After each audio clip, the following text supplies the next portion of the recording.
Boy, Mr. Locario, the bad boy of the dating game, was good. So shout out to everybody in the chat. Shout out to everybody on the panel. Make sure you guys go to badboymembership.com. And yeah, that's what it is. And Real Game No Theory. Make sure you guys go there and check out everything. All right. So that's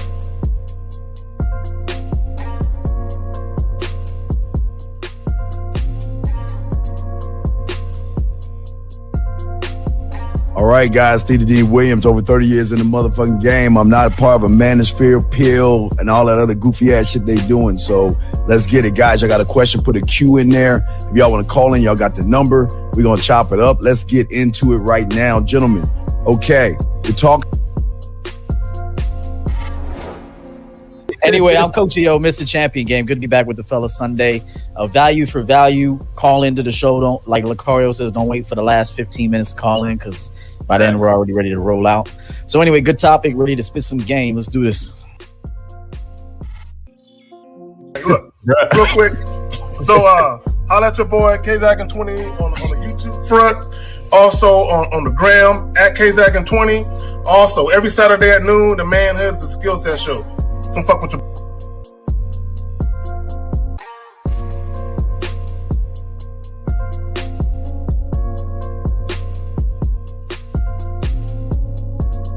But my name is Mr. 1950. You know, I'm preparing you to prepare your woman to be a woman. Be a woman in your life. I'm the last traditional man on the planet, and all I want to do is help you out. You can definitely contact me, Mr1950.com, Mr1950 YouTube, Silverback Lifestyle, Instagram. Just follow me, man. I mean, let's rock.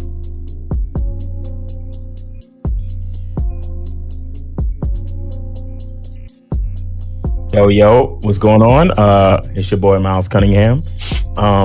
Shout out to the Bad Boy membership. Shout out to the Game Kings documentary. Respect to everybody on the panel. I really appreciate you guys being here. Appreciate being here with you guys. Let's spit this game because we know these guys need it.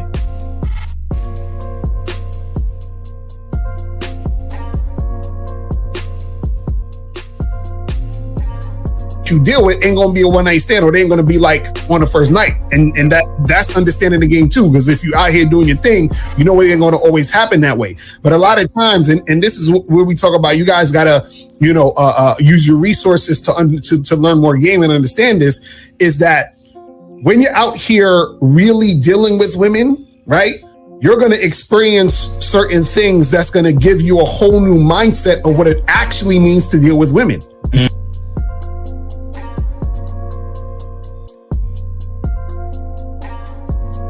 You bitch! Man, how you miss the opportunity, dog? Yo, didn't she say that she wanted him to tell us some nasty shit? She ready. Oh my God, what's name? He sounded like she wanted him to. She wanted him to say some nasty shit.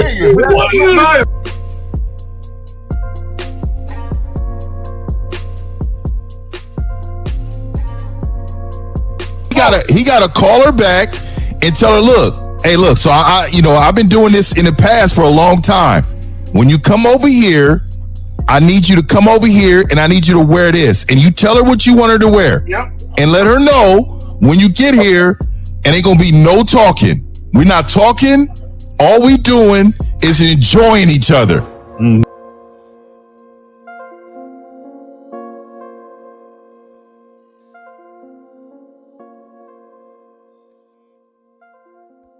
It's like, why the fuck are y'all in these goddamn boyfriend-girlfriend relationships?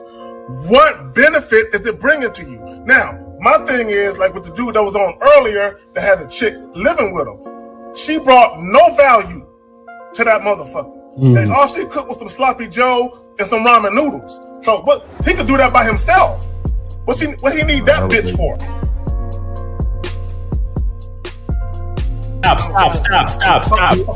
You see what's happening right here? What's happening right here is you're letting your ego like fall in place with your dick. You can't do that. You have to separate that shit. You understand? Enjoy your time with these women and then leave it exactly where it is. Because since the fall of the PUA community back in 2007, most PUAs ran underground because they had nothing to offer.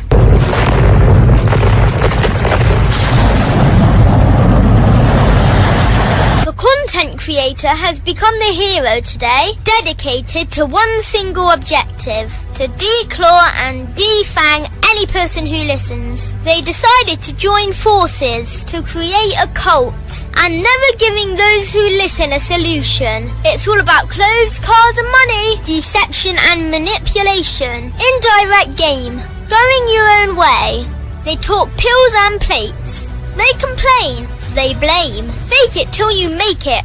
I just don't get it. A man doesn't need to lie to meet women. He just needs to learn how to spit flavour in her eyes and in her ears. Thanos broke down the game when he said, as long as there are those who remember what was, there will always be those who cannot accept what can be. Even in darkness, a man can find light. Sometimes the world doesn't need a group of fake heroes teaching lies.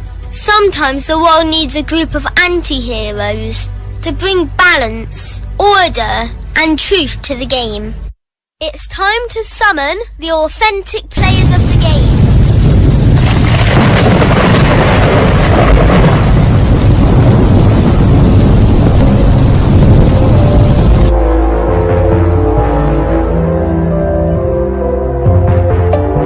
Only one group dares to challenge this threat. Gathered together from the cosmic regions of the streets, these anti-villains are hated because they put all the accountability on the man. They know the game will never be about women. They fight for every young man who is trying to learn their family name. Dedicated to truth, keeping it real and manhood. Get your notebooks out, ask questions, and call in. Don't just listen to the message, become the message. What up? Here. All right, guys. Good? Everybody good? Yeah.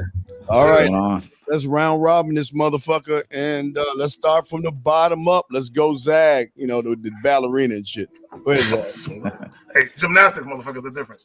Anyway, man, I'm good to be back amongst my brethren and shit, my comrades, my brothers in arms. I'm ready to get it, man. All right, I'm just grabbing. Go ahead, Miles. Yo, what's going on? It's your boy Miles Cunningham. Good morning and good afternoon, and shout out to everybody. Respect to everybody. Respect to the chat. Respect to the panel. Glad to be here. Man, I appreciate it, and I'm grateful for another day and another opportunity to spit the game. So let's get it, man. Let's go. All right, bad boy, the dating game. What up? What's going on, people? What's popping? Shout out to everybody in the chat. Make sure you guys go to the Real Game Network YouTube page. Subscribe.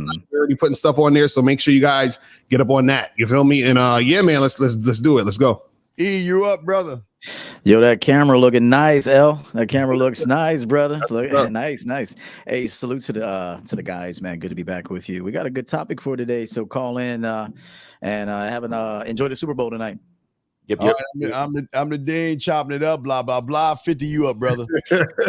Hey, what's up, man? This is 50. Just want to let y'all know tomorrow is Natural Bitch Ass Man Day. So if y'all want to celebrate it, just understand that you're a part of the bitch assness. I'm just letting y'all know, man. Let's get it going, man. Motherfucker here. All right, E, you got the title. You got it. Go ahead and break it down, brother.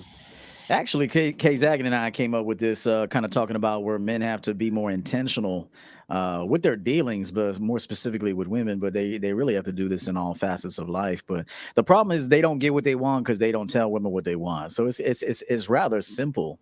But we want guys to be more intentional when they talk to women, be better communicators, because women will give you what you want, but you got to tell them what you want. It's so simple, man. There's not much to say about it. It's like once you get used to routinely telling people who it is you are, what it is you're looking to do, like the thumbnail says, this is what I'm trying to get into tonight. Now, she has two choices. She's either into you and she wants to do it, or she, for whatever reason, could be not into you, could be personal problems, female problems, whatever the problem is, or whatever the situation is, then she just doesn't do it. And so it's easy. It makes life so much easier when you have conviction when you speak and when you're intentional when you talk to people. Cool. Let me add this. a lot of guys, they do themselves a disservice because they're not straight up with women. And if you think about it, it takes out all the guesswork. It takes out all the assuming and assumptions that both people have, right? Because once you tell a woman what it is you want, she has two choices: either comply or move away. You know what I'm saying? That's it. It's really that simple. And I always talk about how our most valuable asset is time. In fact, it's invaluable. Why would you want to waste it on a woman who may or may not be interested in you when you can just tell her what it is you're trying to do, and then she'll give you the answer you're looking for? Right. That's real shit. Yeah, that's real shit. I'll say this. You know, I think a lot of times there's guys out there who feel like they need to BS women because deep down they think that women need convincing to actually like men for some reason. So it's like they actually think women don't like men. So their thought process and their mindset is, well, I have to, you know, do certain things in order for women not only to like me, but just I feel like that's how women are. Like they're not really into us. We got to convince them to be into us. And I think that's where the bullshitting comes in, because they say, well, what's the quickest way that I can trick this woman to be into me? You understand what I'm saying? Because I know they're not into me. So what's the tactic or the trick that I can do to get her into me? And then, you know, they come to guys like us that think we're, you know, on some pickup artist gimmicky type of stuff. And they're like, give me the secret formula to make this girl who I know will never want to be with me to be with me.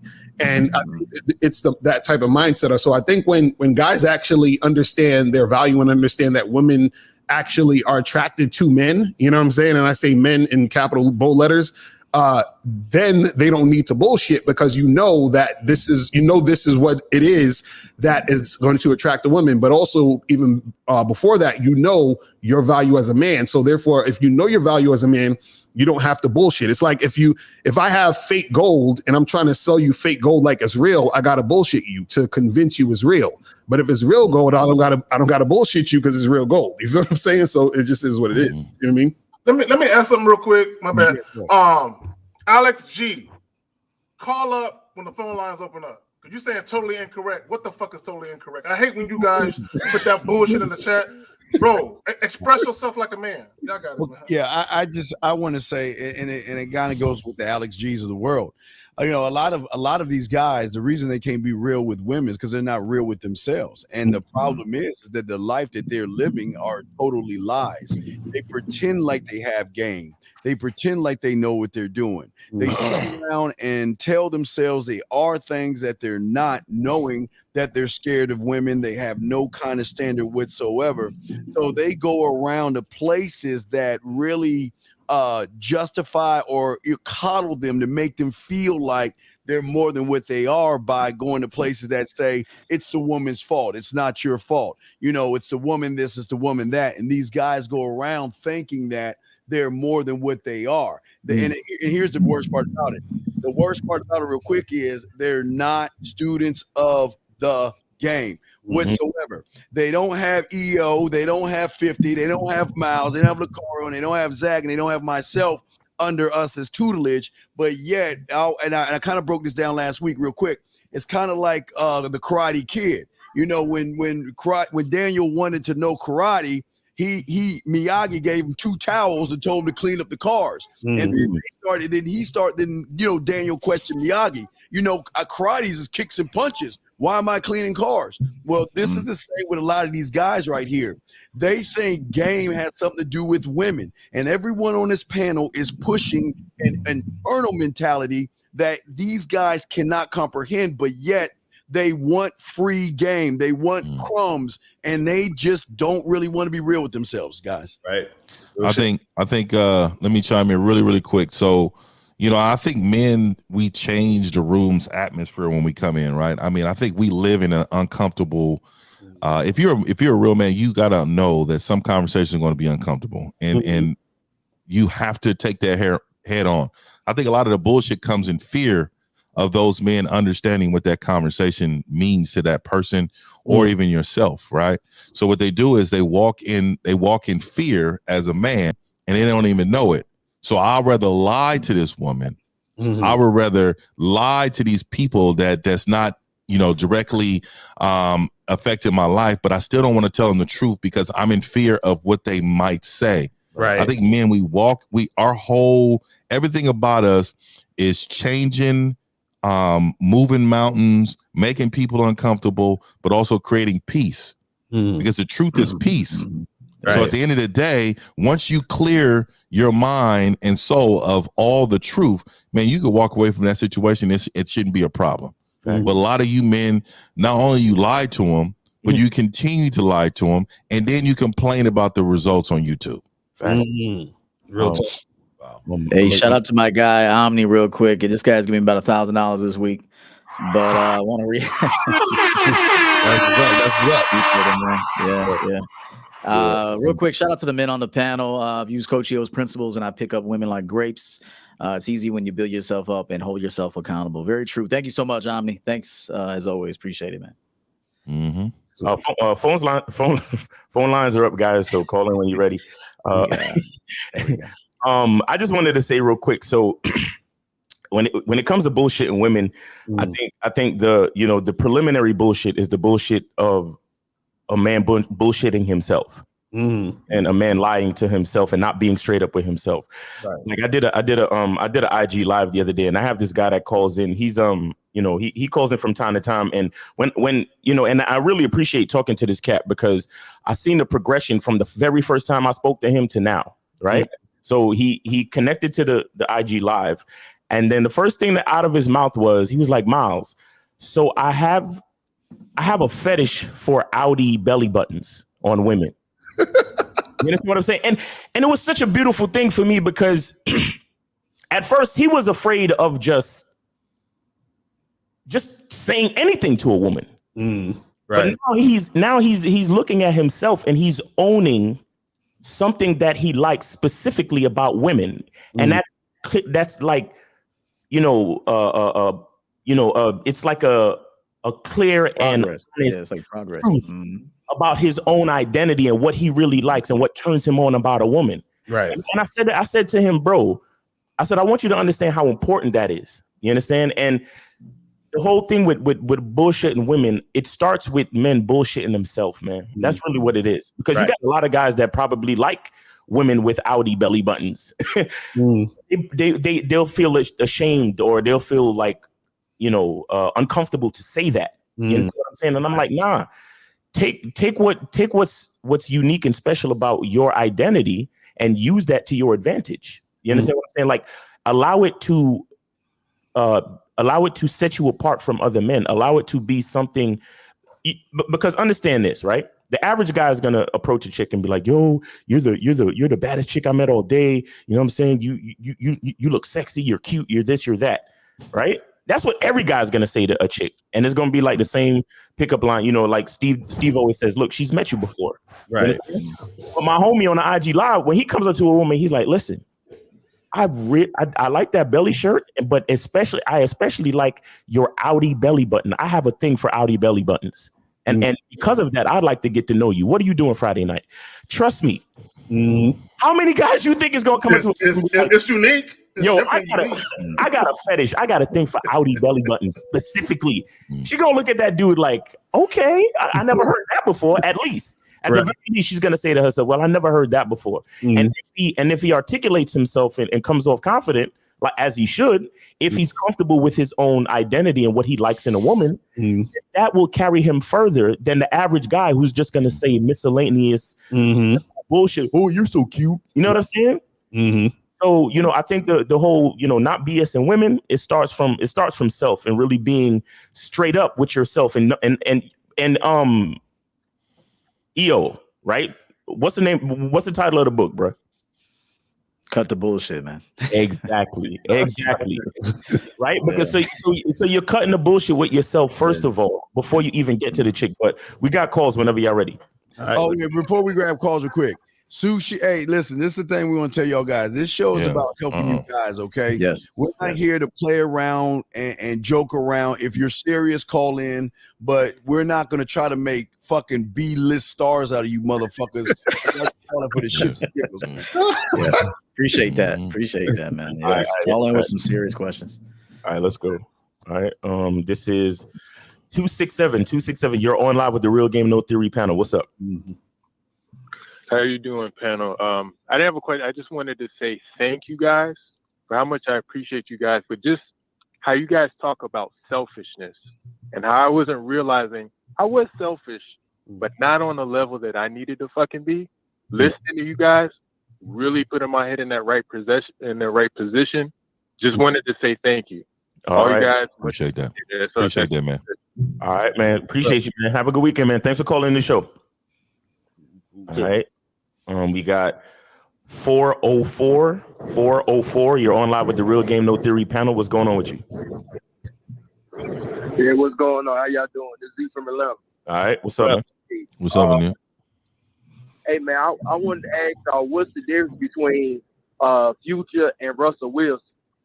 You know what I'm saying? Yesterday, y'all had a live stream and y'all was talking about it. You and Lucario and Miles was talking about it. I just want to know the difference, you know what I'm saying, between both of them guys. And then I got a second question after that.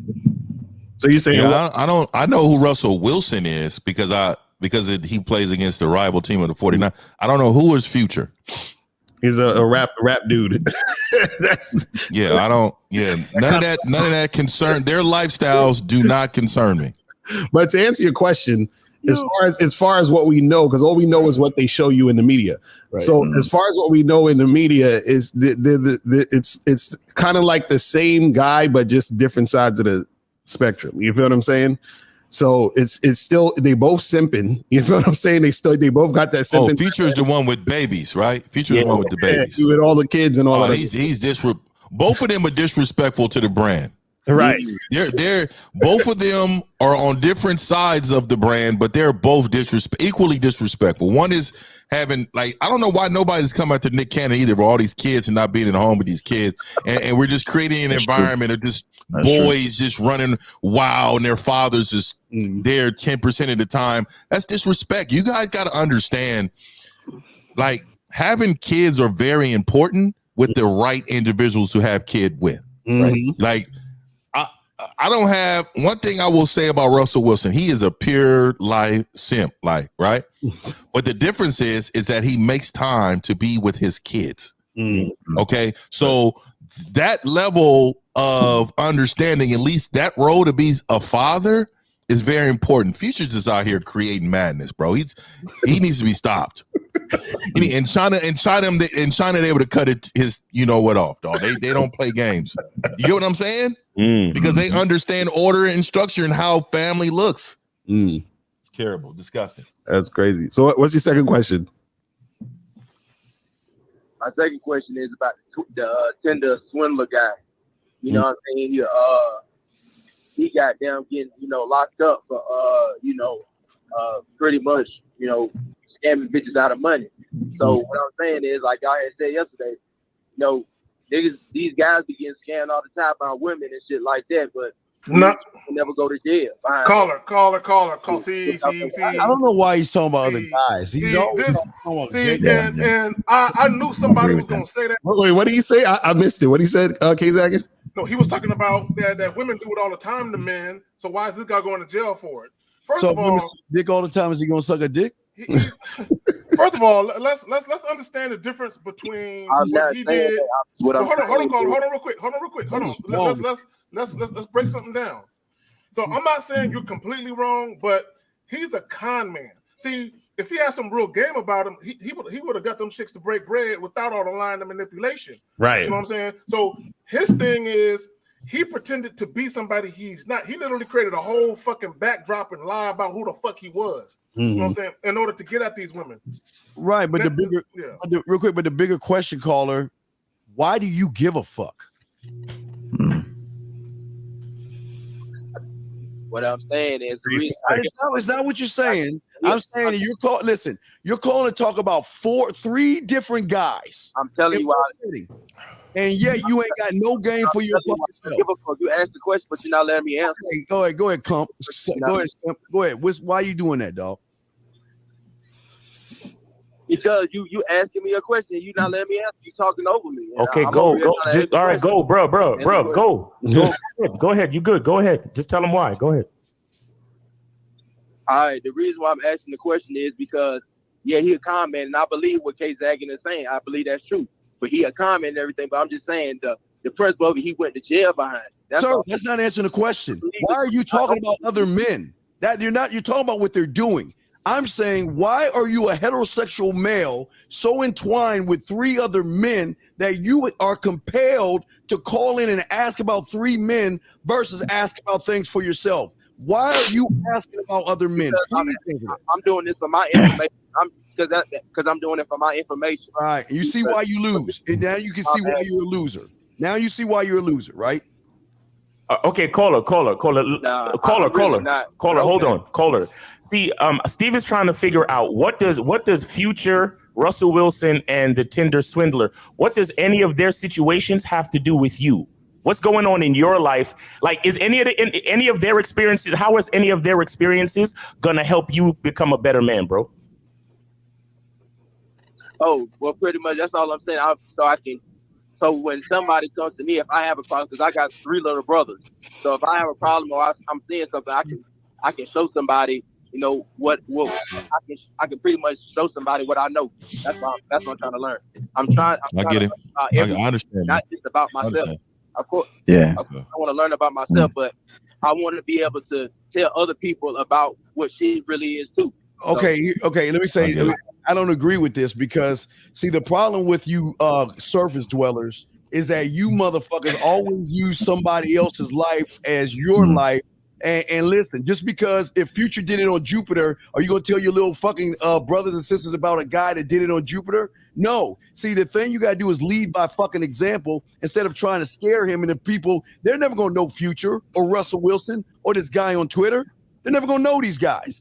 So why are you using something that has nothing to do with you? See, this is that red pill across the street bullshit you trying to bring over here, and I'm not going to allow it. So if you want to come on this motherfucker and talk about other men, I'm challenging you to be a better motherfucker. Well, I can't call you a man because you're a surface dweller. To be a better something other than the shit you coming in this bullshit with, worrying about other dicks. Fuck you think it's bullshit, but go ahead. That's your opinion. That's what. No, it's a fact. Oh, wait. All right. You would never hear any of these guys call in at any show saying, "Well, can you tell me about another penis and tell me about what the difference between that penis and this penis is?" Because I want to tell my friends about other penises. Listen to you. You sound like a bitch, dude. Go your ass to the other side and just be a bitch over there. Man up over here. Ask questions for yourself. If I not, sound like a bitch, but you the one who yelling though. Yeah, but you the one calling to the show, right? You calling us, right? Right, bitch? Right? Shut your fucking ass up. I called the other guys. Hey. See, this is how you guys. See, guys, you got to treat them like this. Man, so other men. Caller. I called the other men, not you. Caller, listen, caller. So do you have any like questions about your own life or your own dating life or whatever? I'm cool. Miles. You know, I appreciate you. That's all. Y'all answer my questions. I'm cool. All right, man. I'll let you. All right, man. Take it easy, man. Enjoy the Super Bowl, and thanks for calling the show. Jesus Christ. All right. So we're good on calls right now, guys. So if you want to take questions or if you want to, shout out to Kelly Moore, $5 super chat. He says, mad respect to all the game kings on the panel. We need more Miles, 1950s, Lokes, Steve the Dean, K-Zags, and EO out here. Rams by 4.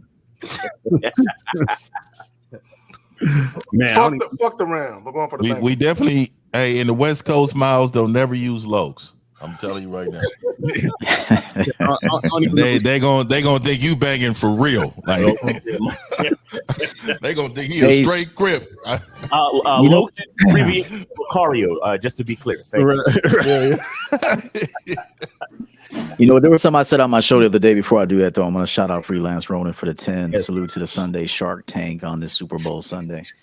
We appreciate you, man. I said something the other day on my show that we make decisions out of 2 places. So it's either out of scarcity and lack or abundance and opportunity. And so every single decision is made from a place of abundance and opportunities for yourself and others. And remember, you know, when you want to deal with a woman, she wants to get something out of you too. It can't just be what you want. You have to be of the mindset that I'm a valuable man and every person that I talk to gets something dope from me. Whether it's 5 minutes, it could be someone in line at the movie theater and you're talking to them and you putting them on game and then you say something to them. You don't need anything back. You just, because you're a full man, you can give somebody advice and never have to see him again. And so just remember that, guys. Every decision you make is either done out of fear and scarcity, or we can call it love or abundance and opportunity. And that there's only two things you got to look at. Every decision comes back to one of those two things. Let me add this real quick because it goes back to the title of the joint about being authentic and transparent. My thing is this to all guys who manipulate and lie to women. When you do that, you're saying that as currently constructed, you don't like who you are. Okay, so you try to pretend to be what you think the woman wants, which you have no idea what that woman wants. So when the guys lie. Guys act like if you just tell a woman any lie, it works. No, because you don't know what that woman is looking for from you. Exactly. You know what I'm saying? So it's really the stupidest shit ever. But I want guys to understand, and I saw this on the interview, it was a pimp, and he was talking about how he ain't never gonna lie to women. He said, and this is what he said. He said him lying to women is essentially him being subservient to her where she's the boss. Because he's like, why would I lie to a woman? That means I'm afraid of something. That makes no fucking sense. So I just want you guys to understand when you out here and motherfuckers is doing YouTube videos talking about love bombing chicks and all that goofy shit, and they're teaching you how to lie, they're really teaching you to be a simp because you're really pedestalizing women when you lie. I just want you to understand that. Right. Hey, to that great point, K-Zaggin, real quick. The faster you tell a woman what you're looking for, you'll find out if she wants that. You don't even really have to find out what she wants, because if you tell her what you want, if she wants the same thing, she'll let you know. That's real shit. You really don't, if you don't know how to ask a woman, so what are you looking for tonight? Whatever you could do, as the dude in the thumbnail says. So check this out. This is what I'm looking to get into tonight. Are you down for that? And if she's in, her answer will tell you if she is, and if you're the man she wants to do that with. It's real simple. You just got to take the ego out of that. If you take the ego and the fear of quote rejection out of that, you'll get more success in life. But it's your fear of rejection. It's your fear of her response that is preventing you from being authentic. It's your fear of her response. So if you stop becoming outcome dependent and then focus on what you would like to enjoy that night and then invite her to do it with you, you're going to eventually find somebody that is interested in what you want. Yeah, facts. Real quick, I saw a quote by Prince. It was like a little interview he was doing, and somebody put it on the short, and he made the point to say that artists, when an artist comes up when an artist makes a creation, it is successful upon creation, right? Yeah, you guys might have seen it, but he said once the music or the art or whatever gets into the hands of the critics, then it starts. Some artists get affected by the opinions of the critics. So he's saying that you have to understand that. Think of yourself as an artist and understand that you create with your heart. Right. And the critics are critiquing with their mind. So he's like, the creation is successful, is the creative is successful upon creation. And so basically how I took it was, as a man, your game and whatever you have to say to a woman or to the world in any case is successful upon creation. You understand? Right. Because if it's coming from an honest place inside you, then it's automatically successful because it's you. You understand what I'm saying? And you being different from everybody else, it's unique. And so it's successful upon creation. Don't let the perspective of others make you look at your own creation as and diminish your opinion of what it is. Cause now you're looking through the lens of somebody else's eyes. You see what I'm saying? And that's good. And there's a call. So let's go. Let's do it. All right, 323, you're on live with the Real Game No Theory panel. What's up? Hey, what's up, fellas? What's going on? Right. So, what's up? My question is, so you guys said it's not right to lie to women. So I have a question. So this actually happened to me. So it's not productive. Let me stop him there real quick. It's not a matter of right and wrong. It's just not productive to do that.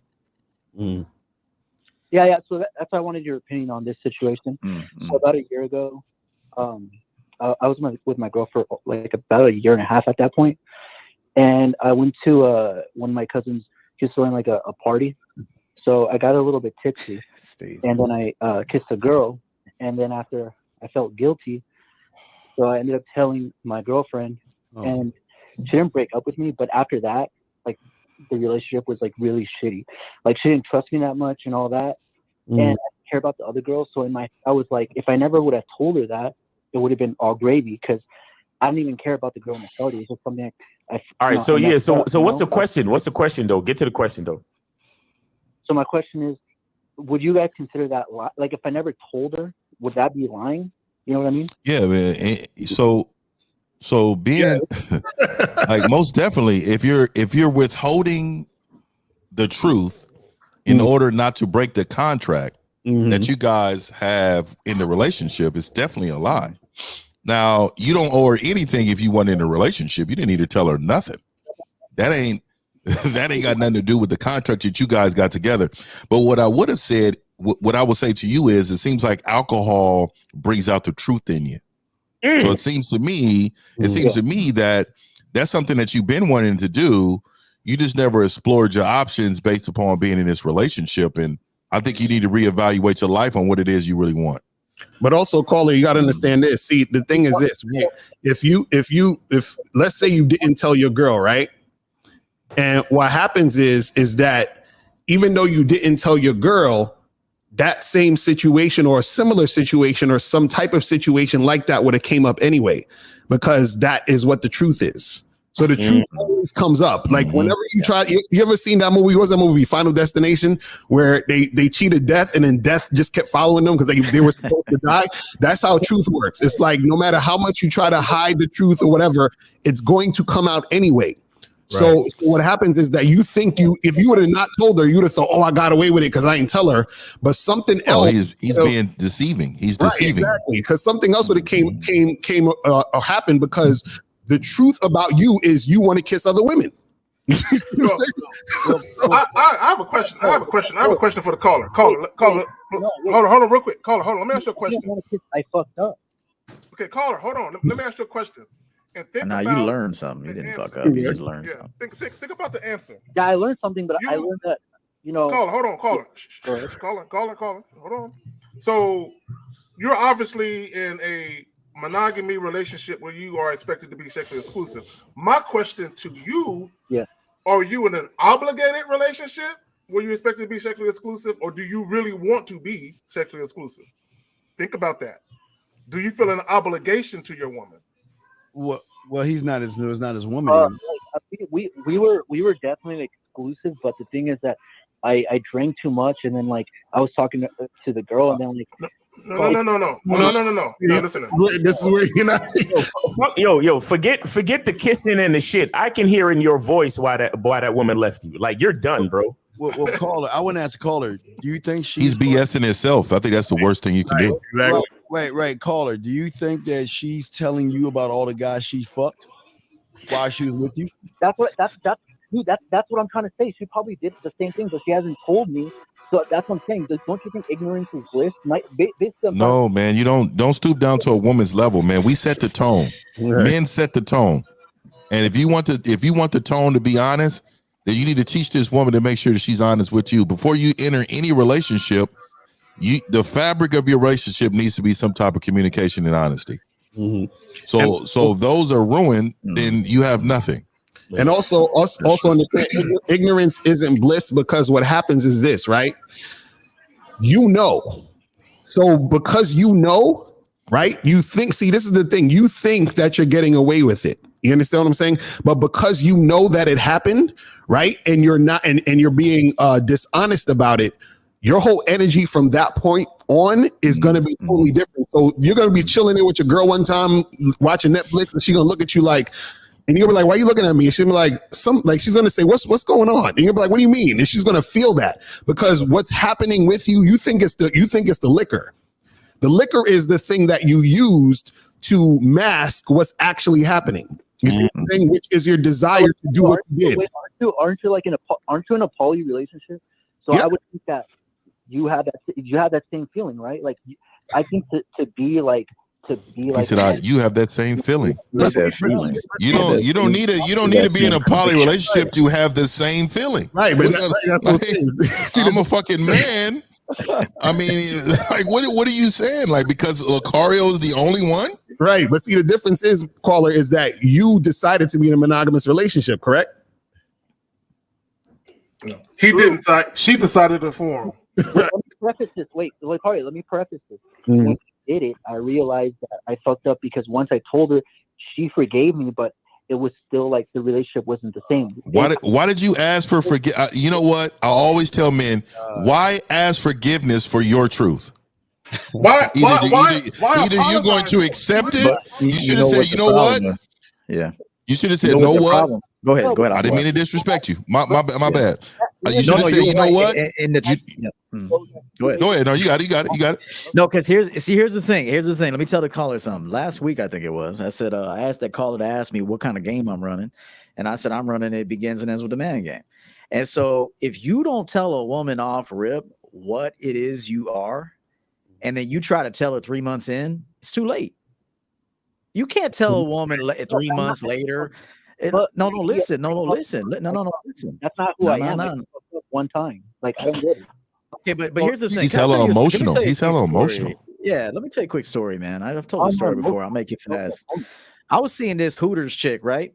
Told her to come to my boy's house and bring 2 other Hooters chicks and told them to bring liquor from the place. They came over. One of the girls was making eyes at me and shit. I said, I guess I gotta fuck with her because I like her too. And so I was kissing her in the bathroom, macking on her. The girl I was seeing pushed the door open. I looked at her like, is there a problem here? I took her outside. This time I was smoking. And I said, look, I took her outside. I said, listen, you need to just relax. Here's the deal. I wanted to kiss old girl and I did. Now we're going to move on with our night. Do you know that I fucked her on my boy's couch like 2 hours later? And so what I'm saying is that I just owned what the fuck I did. Right. In the moment. So you gotta start now. Will it change the dynamic? Will it change? Hold on. One last thing. Could it change the dynamic? Of course it can. So what? If it changes, it needs to change. Because I'm not gonna lie to myself. I did what I did. I'm not gonna go out there and tell her I'm sorry I kissed another chick. I wanted to kiss that chick, and I did. And then did it change after that? It did change. It did change after that, but it needed to change. But caller, real quick before you get into this, I want to go off Eo's point is that you got to because he said, well, I told her and now she didn't, she looked at me funny or she started acting funny. Understand that that's supposed to happen because people think relationships are supposed to stay the same. Relationships are actually supposed to change. You see what I'm saying? Think of your relationship as think of when you have a newborn baby, right? That baby is going to turn into a 21-year-old adult. Right. So if that's your son or daughter, you can't expect them to be the same at 21 as they was at 2 years old. It's going to change because as time goes on, things change. The same thing with relationships. Relationships change. So the change that happened was, hey, we were together, we were monogamous, and I kissed somebody else. So now that I'm being honest and letting you know, from this point on, our relationship has now changed. Because now you're probably going to look at me a certain way. You have to adjust to what just happened. We got to talk and go through whatever we got to go through. So you got to understand that that's going to go down. But even if you didn't tell her, the relationship still changed because you did what you did. Right. There you go. You changed. Right. Exactly. She didn't change. She just she responded and reacted to your changing. Okay? Exactly. That's facts. As El was saying, when in any relationship you have, it don't got to be with women. There's a natural evolution to it. Okay. You can get into a knockdown, drag out argument with your pops or your moms. That's going to change the course of how you look at each other. It don't mean you don't love each other no more, right? But it's just going to change how you relate to people. Like El said, it's supposed to change. See, you went and did what you did. You thought begging and pleading would make her look at you exactly how she always looked at you. No, bro, you're being gullible and naive with that thought process. No, and you said she forgave me. No, she didn't forgive you. Okay, you got to understand. Now she looks at you differently, and you can't take it back. Right. I know that's my point, though. You're proving my point. That's what I'm trying to say. That from that lesson, what I learned is that if I ever fuck up and I really cared about her, I should have died with that shit inside. You didn't fuck up. There's two reasons. There's two reasons why. There's two. Hold on, real quick. Go ahead, Miles. Go ahead, bro. Yeah. Caller, what did you just say? If you fucked up, that you should have what? I should have just died with that shit inside and not told anybody. He said died with it inside and not told it. Bro, you're not understanding what I'm saying. It doesn't matter that you don't tell her. See, this is what you don't understand, right? When you do something. Bro, I'm good at pretending. I could lie. No. He said, I'm good at pretending. No. This is what you don't understand. This is what you don't understand. Once you've done the thing you did, right? even the fact that you're not telling her. Yeah, see, I don't understand about energy and shit. You see what I'm saying? What's going to happen is that the guy, hold on, the guy that kissed the girl at the party, that's the real you. You see what I'm saying? So I fucked up. No, you didn't fuck up. Nobody fucks up. This is what you're not understanding. You didn't fuck up. You actually just came into who you were actually supposed to be in the first place. That's who you are. See, this is why I said what I said in the beginning, that the real bullshit is not the bullshit that you bring to the woman. It's the bullshit that you bring into yourself, because this caller refuses. He refuses to recognize who he is. Not done something truly great. You know what, too, caller and Miles. That was a great point. Let me say something too. You were portraying someone that you are not, and that's why she didn't accept it. See, if she's talking to me from jump, she's gonna know, oh, this motherfucker's gonna have other bitches. And he says, I'm gonna tell her I am, and I'm gonna show her I am, and she's gonna feel that. Okay, she's gonna know because I don't blow her phone up. She's gonna know. No, listen, caller. Oh, you're showing some immaturity. Just listen. You don't have to say anything because we already know your story, bro. So just listen. Listen to what I'm telling you. The reason why she didn't accept it is because she knows you're really not that dude. Now, to Lucario's point, inside you have desires, but because you don't illustrate those desires on a consistent basis, you're not really that dude yet. You want to be that dude, but you're not that dude yet. And if a girl pegs you as something that from the beginning, then she expects consistency with that thing. So if you try to just if you throw in some player wannabe energy, I'm macking on a chick in the corner, and she's like, but you were a beta for the last 3 months. Like, what the fuck happened over here? And so that's not going to work for her. Okay. It only works when you are that from Jump Street. Do you understand that? Caller, EO said a word that all you need to pay attention to: consistency. Right. Look, let me tell you something. If you want a situation to change with a woman you're dealing with, be inconsistent and see what happens. And that's exactly what you did. When you told her what you did, you showed her that your character is inconsistent. That's why she can't fuck with you no more, bro. Is that you guys are saying it's not good to lie to women, but what I'm trying to say is that I would have never told my ex. We would still, it would have been gravy. Wow. Well, that's called being deceitful, and that's still lying. No, it wouldn't. So what I'm, but what I want to say is this: do you want her to be deceitful and not tell you the truth that she's kissing other men? Do you want that? Good question. Good question. If I look, if I like, what I learned from that is like, it's a yes or no. It's a yes or no. Do you want her to do the same to you as you do to her? Do you want that? Dude, I'm a guy. Yes or no? Like, you know what I mean? It's different. No, it's not different. And because, and this is what I'm saying. You lost me. I'm allergic to guys like this. Like, I'm allergic to motherfuckers that don't know what honesty and truth is. Like, you can't even answer a yes or no question, bro. You can't even answer a yes or no question. That's a stupid question. No, it's not. It tells me a lot about your character. That question tells me exactly who you are as a man. Wait. So he's calling up the show to get advice for us, but the questions we're asking him are stupid questions. Okay, caller, listen, every lie has an expiration date. Take it easy. Yeah, callers like that, we just gotta let them go because he's coping real hard, and you know, once they coped out, he's definitely coping. He's definitely coping. And alcohol, I'm gonna tell all these men and even women, get them 50. Get them. The truth from alcohol and drugs. Don't use that as an excuse for who you really are. There are so many men. I didn't come home last night. Because, man, the alcohol, bro, you didn't want to come home. Like, I continue to say, live in your truth, no matter how ugly the world perceives it. It should be very, very attractive to you. And that's all that matters. And you know, I know he's bullshitting because I used to be that same guy that he's being right now, because he's like, oh, well, you know, I could just take it to my grave or whatever. What he doesn't understand is that because he thinks he got away with it, he's going to do the same shit again because that's what he wants to do. And so that type of energy is going to come out, and he's not even going to realize he's doing it in some situations. And then that's when his girl's going to, like I said, the truth is always going to come out. It's always going to come out. There's no way around it. The first lie he told was when they sat down and talked about getting into a relationship, and he said, I'll be faithful. That's the first lie he told. Because my thing is, if you really meant it, then it never would have happened. See, it's like a person drunk driving and then killing people and saying this the alcohol. No, you know what alcohol could do to you before you drank it, and you still made a conscious decision to drink some shit that led to this shit happening. Facts. So you gotta own the actual outcome of what the alcohol did to you, because that's you. And to that point, alcohol in the right hands can be handled okay. You know, you give somebody who knows how to handle alcohol, he can get his swerve on, drink two, and he's good. He's done. Just like a gun in the right hands, he respects that gun. So just like the truth delivered from the right person to the right person, honestly, they can handle that truth. Okay, so just remember, you got to give the truth a chance. You gave it one chance, the person reacted negatively or resisted you. Now you want to go back to lying. You got to get used to telling the truth. It's got to be a lifestyle, and it's got to be a conviction, and then you'll notice that your audience can better handle your truth, but you got to do it consistently.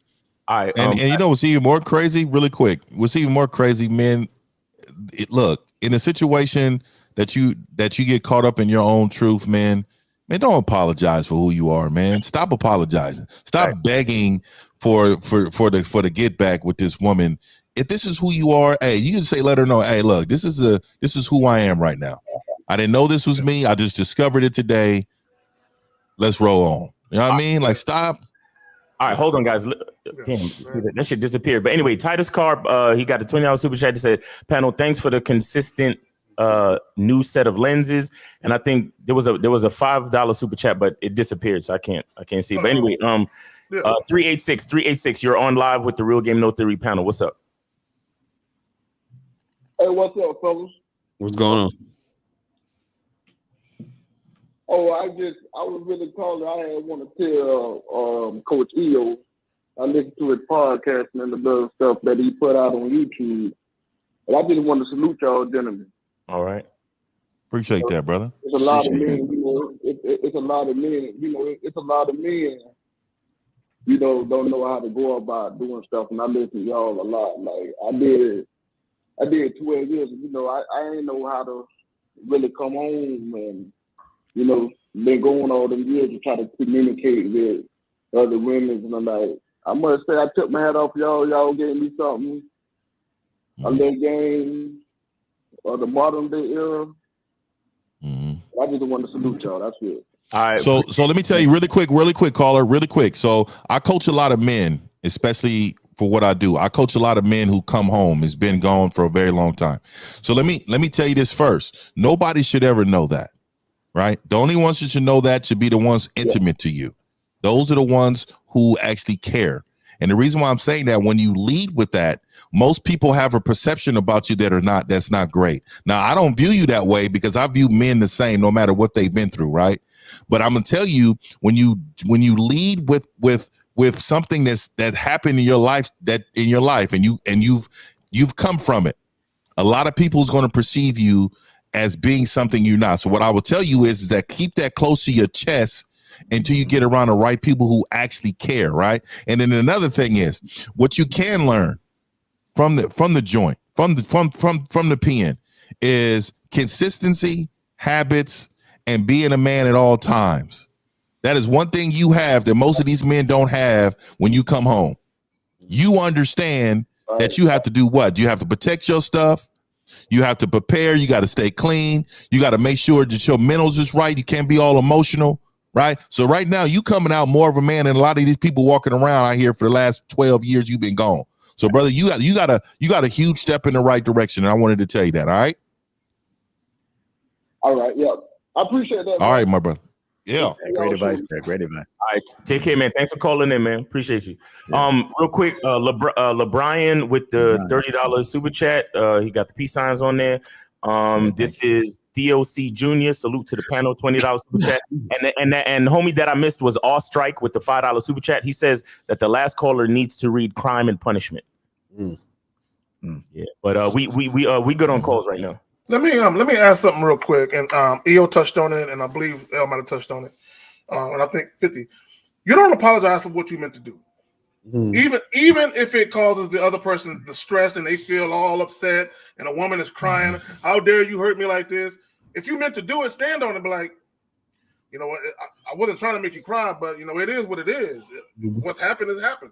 Don't apologize for that shit because it makes you look weaker.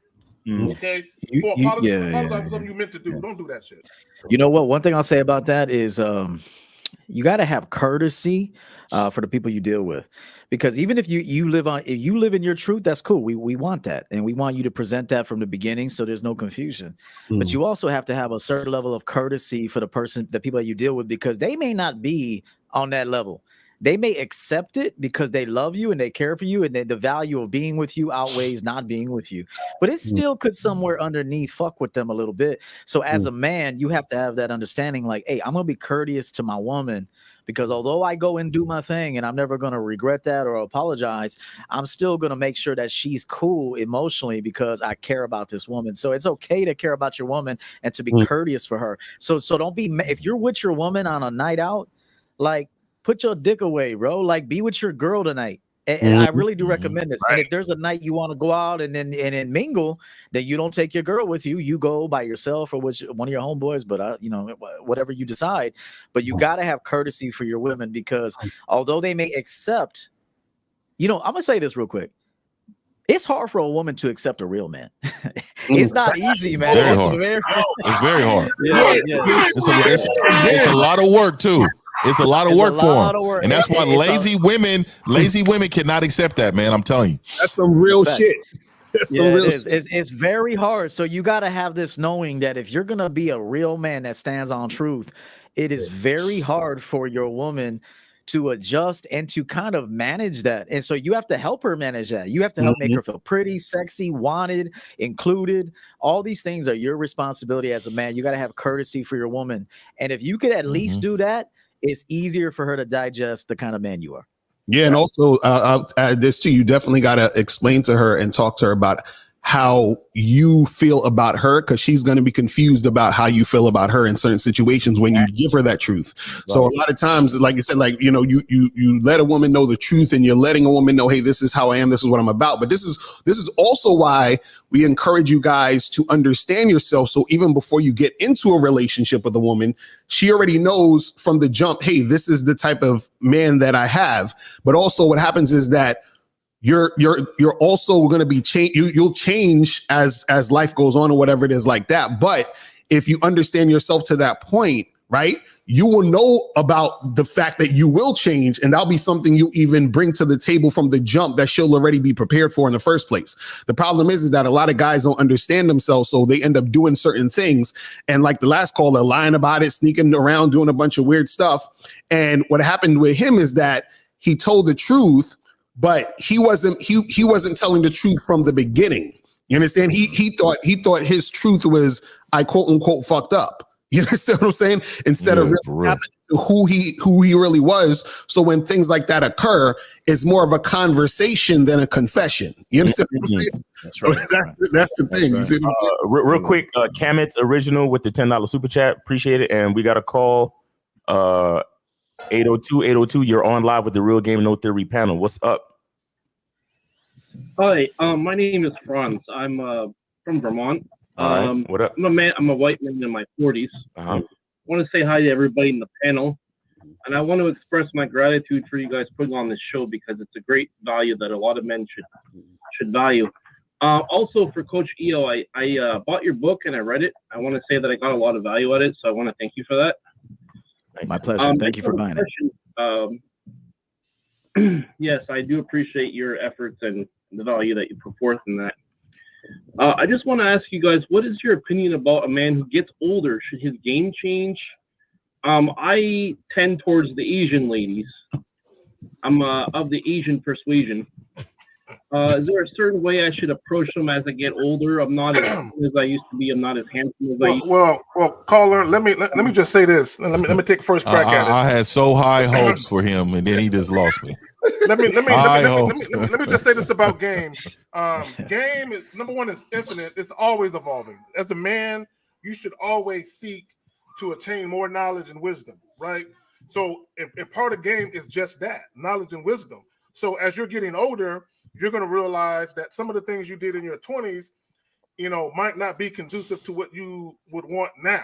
You know what I'm saying? So you just have to evolve. Yeah. But when it comes to women are women. We people put too much of an emphasis on this type of woman, this race of woman, this woman from this particular culture. It don't matter. At the end of the day, women of all races and ethnic backgrounds, they respond to men they are attracted to, regardless of the hue or shade of your skin, bro. Man, I done hollered at an Arab with the whole garm on, the Muslim garm on. Yeah, that like the whole. I seen 20% of her face, and the way she was walking did something for me in the moment. So what I'm saying to you is, it doesn't matter. Like, it doesn't matter the woman. Like, you just talk to the women. Women are women. It doesn't matter what race. They are women. At the end of the day, they are women.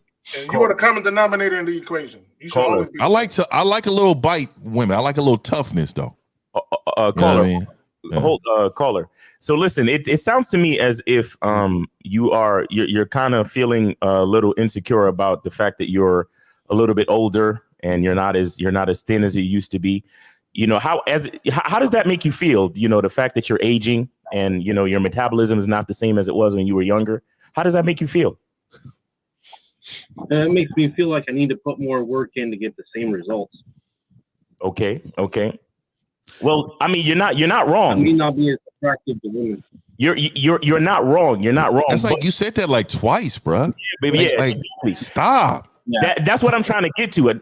You see, you have to understand that the experience that you provide for a woman has everything to do with what's inside you, meaning what's inside your mind and what's inside your heart, and how you have to put in the work. Of course, you know, everybody got to work a little bit harder to keep the weight off. Everybody got to work a little bit harder, or drink a little bit more water, or you know, get a little bit more vegetables and supplements so we could keep our skin looking young and vibrant and things like that. But it sounds to me like you are depending too much on the physical in order to understand the type of experience that you can provide for a woman. The experience that you provide for a woman comes from what's inside you, bro. So you have that's where you have to start from. You got to stop looking at yourself as an older, fatter man. You got to look at yourself as what your character brings. You understand? What you say he's 40? I'm in my 40s, yeah. Caller, all of us on here is in our 40s. Yeah, I'm 40. I'm 43, man. I'm my best ever right now. I'll be 42. I ain't gonna lie. I ain't gonna lie. It's hard. And you know what it is when I hear people say, you know, I'm not attractive to women. So what do you think women are attracted to? And that's where the problem I have is because you have a built up like notion of women that you get from other people. Right. And you're living through the lenses of other people. Like if a woman that you find, she likes you, what does it matter at this point? Right. Like it don't matter if it's 1 out of 10. That one enjoys you. Mm-hmm. Caller, who do you think the freshman girls are messing with right now when they come into college? What age do you think they messing with this age right here? I'm not their age. I'm 50, but more that age. So I forgot he graduated. Steve graduated and shit. So caller, my question is, I see that you invested in EO's book, but why aren't you investing in coaching? Why don't you have a mentor? Why don't you have one of these guys on this panel that can break you from your victim type thinking? You're right. I should have a mentor. I'm not making a ton of money these days, but I am. Hey, you know what? There's Uber, there's Lyft, there's Amazon Flex, there's anything. If you really see the thing that's so sad about you guys, you always want to make excuses. You know, and like I say, when I always tell you, when I was 7 years old, I used to get my ass kicked in marbles, and when I asked my mother for some money, she said no. So I got my little ass up, went to the commissary, started bagging groceries. So so if you want it, you're gonna find a way to get it. So don't make excuses, man. Right. You're right. That's all. Maybe that's what I'll be doing in the future. Right. Wait. So caller.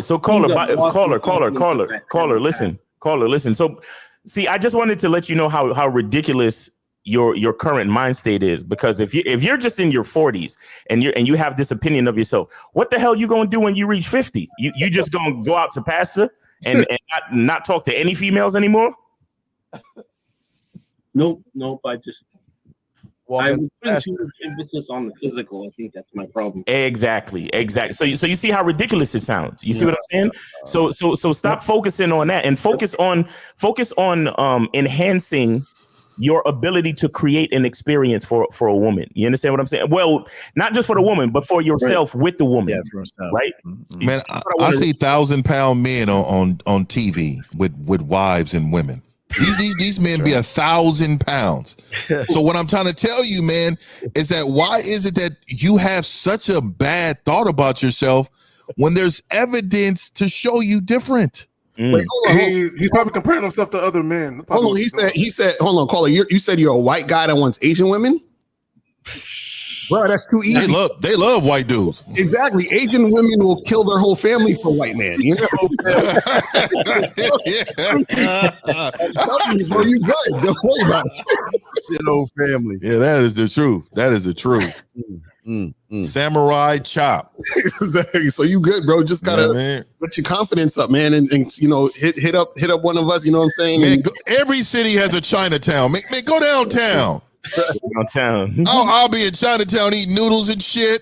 I'm telling you, I'm grabbing hands. What's the problem?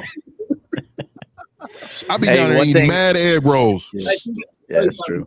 One thing, caller, real quick. One thing, caller, I think you need to do too is get a checkup, man. Make sure your testosterone's all right, and just make sure you're healthy overall. That does wonders for your confidence. At least for me, when a man goes in regularly to get himself checked out and he gets a clean bill of health, you know how much confidence you get from that shit. Like when I go to the doctor and he comes back and go, all right, your liver's good, your kidney's good, pancreas good, your blood pressure is good, your testosterone is good. You ain't got no STDs. I'm like, damn, I'm born again up in this motherfucker. Right. So like, it's important that men go in and get checked out, and then you'll build confidence from there. So it's important. Right. Shout out to Eddie Saria for the $50 super chat. He says 40 is the new 21. Love yourself. Create the world your way. Yep. Exactly. Yeah. Create the world you want to live in. You can look at 50 face. He's like, I don't know about that. No. 40 the new 21. Yeah, I don't know about that one either. Yeah, it's something about that, man. And men, like, we trying to be young men. Just be who we're grown ass men. Right. Love that, man. I mean, I'm not a fucking 20-year-old, man. A phrase that is a new 21 that you enjoy it. Yeah. I would never go back to 21. I'll never go back. See, look, a phrase like 40 is the new 21 is less about the numbers and more about, to me anyway, I look at a phrase like that and I consider it to be more about the mindset, meaning that it really doesn't matter what age you are based on the numbers. It really has everything to do with, where you are in your mind and how you feel. See, 21 doesn't really mean 21. What 21 really, I think it means is like there's a certain level where you're at 21 where you feel a certain confidence about your youth and whatever. So at 40, you can still harness that feeling if you understand the mindset. You know what I'm saying? That's where I get you. See, and I see it a little different only because I think women are afraid of aging. Right. So I think because of that, it's hard for me to hear men say, 40's new 30 and all that. Right. Like we're the only ones who say our damn age. Women be like, I'm 20-ish. Oh, this is my 21st birthday. Like that's because they're afraid of expiring, right? They feel like I'm expiring and shit. Dude, this gray beard is embraced. You know what I mean? And I'll put it up against any 21-year-old, and it could be a 21-year-old to 25-year-old club that I'm in, and I'm embraced. Right. You know what I mean? Right. And I feel good about it. That's all it is. I get what you said, Mousy. It is a mindset. Right. But I think a lot of time these men are taught in vaginal ways to believe their mindset is supposed to be working. Yes, that's agreed, it. Agreed. Nez Mustafa with the €5 super chat. Shout out to Nez Mustafa. So caller, are you good? You got another question? Caller? Oh shit, I had him on mute. My bad. Caller, you got another question? No, I just want to thank you for your help on that.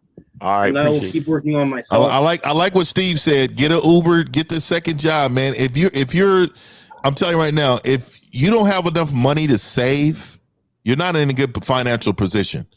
So for what I'm hearing from that, if you don't have money in order to do things that's going to benefit your life, then you need to get your life together. So regardless of what it takes, you need to work 2 jobs or you need to learn a trade or something to level up your finances just for yourself. You got to be able to have money to play with as a man. And I'm only saying that for yourself. I like to enjoy things. If I want to travel to do this, I don't want to be like, oh man, what I got to do. No, I like to have it.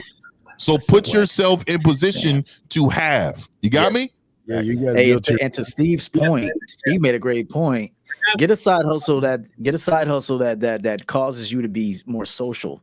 And so if you're picking people up, you're talking more. How you doing today? Get in. Where we headed? Okay, you looking nice. I like that perfume you got on. And it just kind of gets your mouthpiece refined. And so if you're gonna get a side hustle, don't do something where you're sitting at home by yourself and shit. Actually get out there and be forced to deal with people. Yeah. That's facts. I think he just needs to work on himself. He needs to work on all young guys. Y'all got to listen to this man right here. No knock on him, but you're too old right now to be in financial disarray. You should already get yourself together. And for a lot of you young guys out there, when you graduate, you're working towards your retirement. Don't sit around and fuck it off. So I would say for you, don't get in coaching. Get your money and your finances right, because you're getting pushed out. They're pushing you out for the younger guys. So you got to get your stuff together, man. You got to get your stuff together. And be an Uber driver at downtown Chinatown, man. You would get exactly what you want down there. They hopping in your back seat and all the shit, bro. I'm telling you. Yeah. All right, caller. All right, man. Appreciate you. Guys. All right, take it easy, man. Keep spitting the Sorry about that. So we got the Jonathan Batista with the $9.99 super chat. Aging, he says, aging feels really good when you're winning. I also wanted to make a point to the title about BSing women. I did a video this week where I talked about elements of language, and what came up was an element of language called a disclaimer and qualifying phrases, right? And in the video I discussed, it was discussed because I had some clips from actual language arts teachers, you understand, in the clip, and they were talking about how a lot of us, we say a lot of disclaimers and qualifications when we're speaking, and when we do that, so basically it's like adding BS words to our statement. And so, for example, a lot of you guys love to holler at chicks at the gym, and the chick might have her headphones on or whatever. You go up to the chick, tap her on the shoulder, or you get her attention. The first thing you say to her is, "Excuse me, I don't mean to interrupt or bother you, but I was wondering what you might be doing on Saturday night." Now, listen, if you listen to that whole line of phrasing that I just did, the only thing that counted was, what are you doing Saturday night? That's right. But I say, "Excuse me, I don't mean to bother you, but what I was wondering." It's like, there's a lot of BS in language too, where we add a lot of words to what we're saying, and they explained in the clips that it makes us sound less confident and it takes power away from our statement. Right. You understand what I'm saying? That's dope, Miles. So there's BS. You're 100% correct. Yeah. Yes, sir. And we got. I think it's 412. I think it might be sushi. Y'all ready? Nah, man, we can't do sushi. You might well hang up. Yeah. Let's see now. This show is actually improved today, so we want to keep it going. 412. You're on live with the Real Game No Theory panel. What's up? Oh, hey, you're right, Miles. It's sushi. Bye, sushi. Bye. Sushi, hit me up on the back end, Sushi. And the thing is, guys, the reason we're doing this is because if we're dealing with Sushi, we're taking away from helping you out and giving you great information. We don't have time to sit around and do Sushi done created an atmosphere of fuckery. And I don't even mean to say it like that, but that's what it is, man. Like, if Sushi was my neighbor and he kept knocking on my door for information, at what point are you going to say, bruh, if you don't stop coming by here, you know what I mean? You got to pay me for my advice, bro. You coming in calling, nah, bro. Stop knocking on my door, man. All right, well, we good on calls now. I don't know if you want to. You know what? To Miles' point too, it's good to text like short text too. Like there was a guy that told me he was kind of going against how I teach the text, because I'm always about making, sharp statements, just sharp statement, man, about what you want. Don't even ask questions. I even advise don't even put question marks in it. Just put a ... or just a period. And this one guy said, I like to send like my whole day in one text. And I said, that's going to have less of an effect than if you just send a sincere text that's right to the point. So it's the same thing with language. And as Steve always says, you have to continue that congruency. Talk is how you text. How you text is how you fuck. Afterwards. Like everything is just all one connected. Continuous thing. It's all interconnected. Right. And also to that point, a lot of guys don't know this, is that sometimes when you actually give a woman too much information, that confuses her and fucks up the situation. So it's kind of like talking too much, like when you say too much, and it's like, damn, if I didn't go this far, we'd be fucking, or you know what I mean? Or it's like, I even had I remember this one girl told me one time, there was this girl that I just met, we were just talking, and she was showing me her inbox and her DMs or whatever like that, right? So this dude, he sent a bunch of shit to tell her to meet him somewhere, and because he put so much information in it, she said, I just didn't meet up with him. I said, why not? She was like, I was confused by where he was telling me to go because it was all this stuff. And I'm like, you see, this is like, over communication kills attraction. Right. Let me say this really, really quick. This is really off the topic a little bit, but I'm going to have to cyber shake Lucario's hand, man. And let me tell you why. Okay. When you have your woman performing on a high level, like April Mac does, and I mean she's in here working. Look what she just like sushi. Like I'm gonna keep it all the way 100. The image of your woman needs to be the image of you, and this is how I see Lucario work, right? So what I'm saying is, gentlemen, all these little YouTube guys would be trying to come for him and talking all this, like look at the product of what he's presenting to the world. This is Lucario's product, and a lot of you men out here being disrespectful and all that, man. And I just want to exactly, bro. She is already setting the standard, and I'm already thinking in my head, you know what? Maybe hold on. Let me send a text message down to strengthen what I got going on, because at the end of the day, this is how it's supposed to be looking. So I wanted to go ahead and say that to my brother. April. And also shout out to SNO, because like SNO, it's funny. It's funny because like I'm glad you brought that up, 1950, because there's a lot of troll dudes around on the internet talking about, where's your receipts and all this other nonsense. I'm like, we're doing stuff in real life. Like we actually have women who give a fuck about us. You know what I'm saying?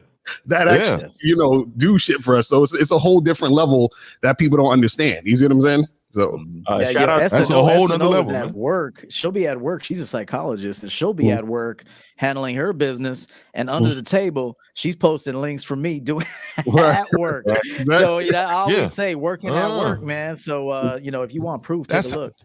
Facts. That's what I'm talking about. And this is what men should really be congratulating each other about, instead of the nice Jordans you got on, or you leveling up with your little money. No, it's understanding what these men are creating. This is what I'm saying, man. I'm with y'all, man. Respect to Unique 79 with the €20 super chat. He says, being direct means not wasting time. Many guys do not see how beneficial being direct is. By cutting the BS, shout out to Coach EO, you will weed out the time wasters and women who will actually be attracted to you. Facts. That's true. And real quick, I wanted to say about the topic too, is that I was thinking, because a lot of times the reason why guys BS women and just lie and do a bunch of stuff like that is because when you lie and when you BS, what happens is that you're shielding your real self. So if anything goes wrong or if anything goes astray, then it's almost like, subconsciously or even just on a mental level, you don't have to take responsibility. You understand what I'm saying? Because that wasn't really you. You see what I mean? So if you're actually being honest and telling the truth, whatever happens is what is going to happen based off of reality and based off of what you're really bringing to the situation. And most guys don't want to have to face that. They don't want to have to face the fact that, oh, you know, this girl that I really want might actually not like me, or this situation that I really want to go this way is going to go that way. So what they'll do is that they'll lie, they'll bend the truth a little bit, they'll do all this other stuff because they're like, well, at least if it does go astray, well, I was bullshitting anyway. You know what I'm saying? And so I think that's one of the reasons why they're attracted to like all the lying and all the nonsense. Respect to Julio Chavez with the $10 super chat. He says value for value. Thank you, Julio. You know, to that point, Lucario, that was a good point. Another reason why dudes like date, they'll intentionally go after women they know they'll never get, rather than go with a girl that they know they can get because they know they can't manage that situation. So it's kind of like women that date married men. She knows she can't succeed with a man that's single because it's going to require her to be more than just a side piece. So she'll just go after unavailable men because that's where her comfort zone is. So there is something to be said about guys who will intentionally go after things that they don't qualify for versus something that they do qualify for because it's going to then require them to manage that properly. Right. That's some real shit. Yep. So this is telling her with honesty what you want, put you on surface level category. I want to be precise, but not horny to her ears. Do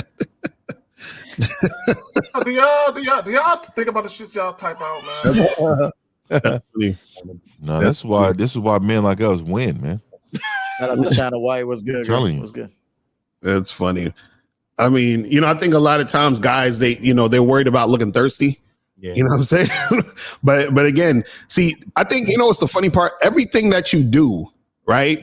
If you're doing it from an authentic place and this is who you are, you shouldn't really give a fuck about nothing after that. I think a lot of times people are so concerned because they're still looking for validation, which is why you're worried about how you're looking to people. Instead of it's just like the Prince quote that I was saying. Right. Whatever you have that you create is successful upon creation, and leave it at that. Right. The other person's response is not really, that's not your response. You know what I'm saying? You shouldn't worry about it. But go ahead. What's mind-boggling and baffling to me is why do y'all care what random women who are strangers think? You don't know her. Even if she thought you was thirsty, so right. See, my thing is, if a woman is not going to deal with you, what she thinks about you is inconsequential. It don't matter anyway. Right. Exactly. That's some real shit. So guys, call in 516-387-1224, 516-387-1224.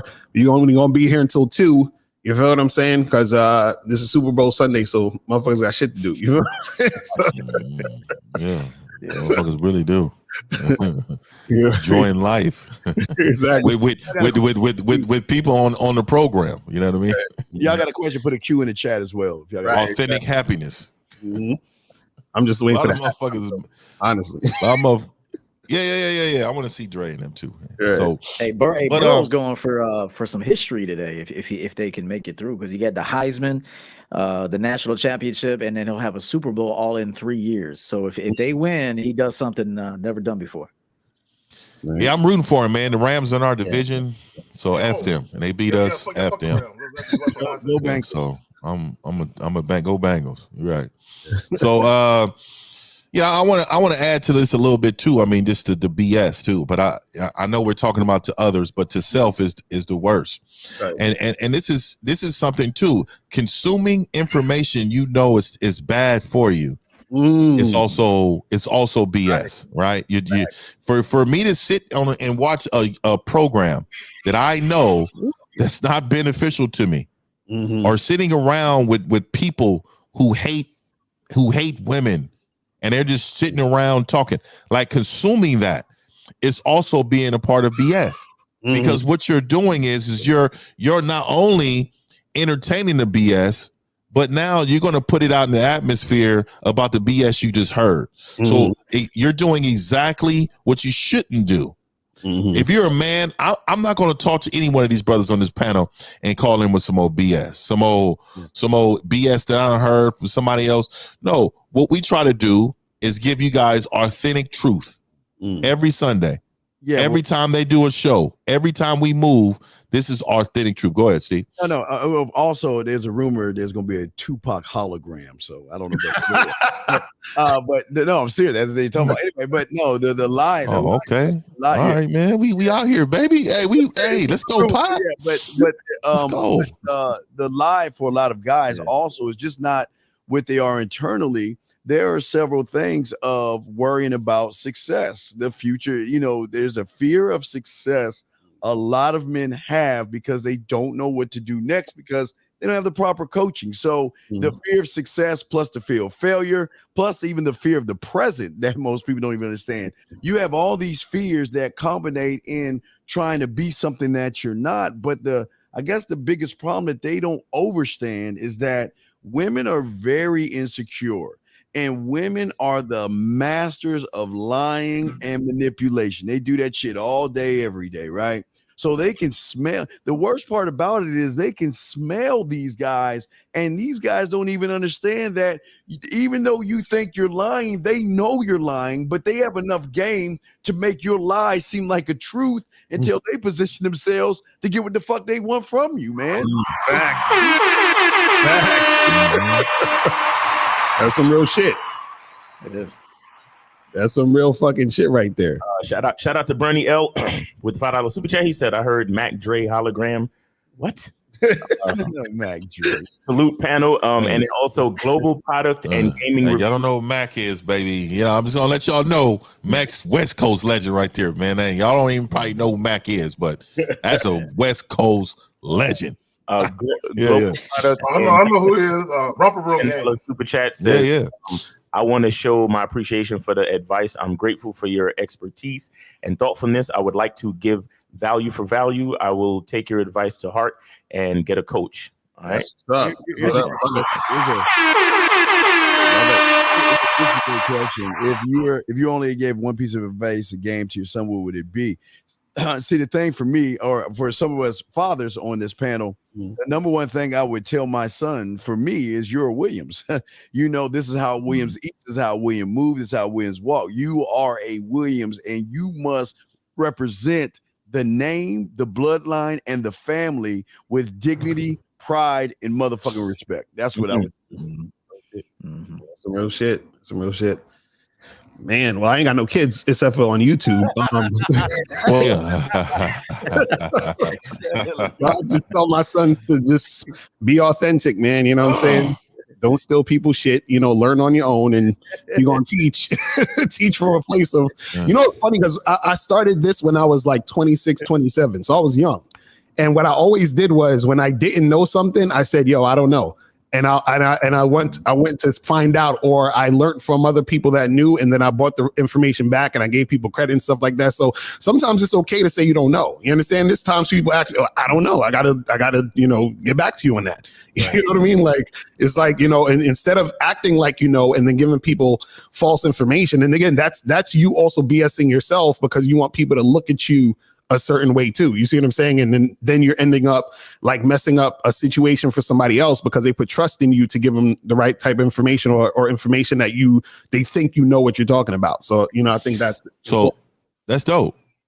Yeah, right. But I will say to my son all the time, you know, so I got boys. So for me, it's always, let's start off with you allowing them to be selfish. I think at a very young age, boys are taught to share with this person, share with that person. If you look at a grown man, a real man, they only share with those who deserve it. Not just because you're human and you're next to me. You have to deserve that. So allowing boys to be selfish is very important off top. Let's have you, I'm going to teach you with maturity on how to measure who's deserves it, but we're going to start there because that comes with respect for yourself, respect for your things, and you're not allowing people to come taking advantage of you. Right. I think that is very, very, very important. And also, I'm from the Bay, man. Straight up. That's dope. Yeah, hey, I mean, let's go, man. Bay out here. Yeah, I'll say something real quick. I was on with I was interviewed by Hotep Jesus the other day, so shout out to him. Mhm. And he told me something Good about dude. parenting. He's got some boys, and he said I treat my sons like men from a little age, from a young age. I treat them like men. And he Right. said also he mentioned his daughter too. He said when you create an environment that's fair and safe and comfortable, your kids never don't want to leave. He said, now there's going to obviously, I'm going to speak, I'm going to add my piece in here in a minute. You want them to leave at some point so they can figure out who they are. But he said his daughter, girls these days are trying to get out of the house and go party somewhere, be off somewhere and get for a distraction or some sort of, I don't know, some thrill. He said his daughter came home early on a Friday night recently. And he said, oh, you're home early. She said, yeah, I wanted to be home. I love being home. And so there's something to be said about that, of being a fair parent. And so the one thing I would add, and I'm not a parent yet, so but if I was a parent, I would provide my kids with like options. So I would say, all right, I'll check this out, son. You want to do this one thing. Okay, well, I've done that before, and I'm gonna tell you what happened, and I'm gonna give you two options. So if you do let's say A, this is a possibility, and then if you do B, this is a possibility. Now I'm gonna give you the choice, which one you want to go with. But no matter what you go with, you have to accept the consequences of what happens. You can't come to me or your mother. You can't come to me or your mother and say, oh, this happened, bail me out. I'm not saying we're not gonna be there to help you occasionally, but no matter what choice you make, just remember that you got to sit with the consequences of that action. And so I'll say, so which one do you think you should go with? And I think that would be a really great way to parent personally. So that's my segment on that. Yeah. I encourage you all to have kids, especially as men on this panel. Please have kids, man. No Lucarios running around. No, hell no. No trend. Oh man, you're messing up a piece of the world, bro. My kids is in my books of my kids. That's I dig it. I dig. I just want to well, shit. This is something that I told my nephew already. I was like, I said, love who you are and like who you are. Understand? I said, because don't try to do anything for other people that you won't do for yourself. You understand what I'm saying? That's basically it, right? Because everything starts from you. And then shout out to Fearless that's my client right there. Yeah, that's my boy Orozco, bro. What's up, bro? Sharing, let me read this real quick. Sharing with those who deserve it. Thank you, man. Keep it up. Yeah, he's one of my clients, and he's come a long way in 5 sessions. So shout out to this guy, man. Appreciate you. And we got a call. So let's go. 347. You're on live with the Real Game No Theory panel. What's up? Yo, what up, folks? This is Young Grandpa. Yeah. What up? What's going on? Yeah, man. I just got like a kind of like questions and within questions, but like what Miles was just saying about loving yourself, and I got a question about confidence though, because it's like, all right, so if you got flaws, how can you be confident even if you have flaws?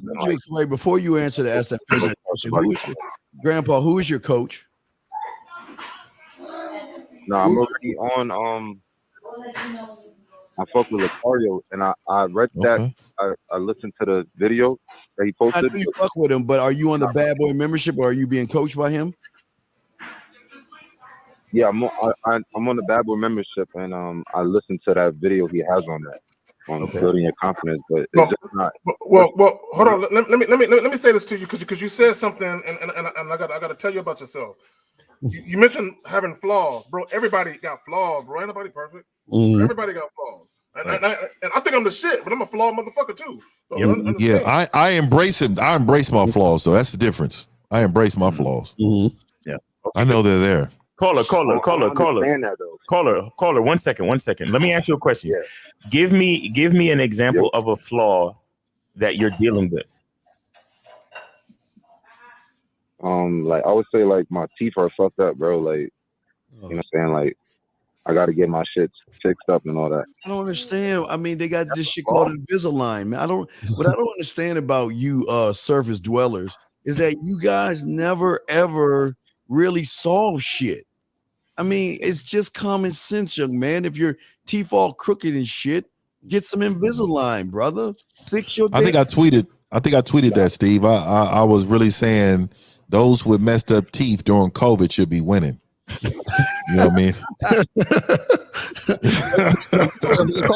Young grandpa, what are you doing, or what are you doing to fix that? Yeah.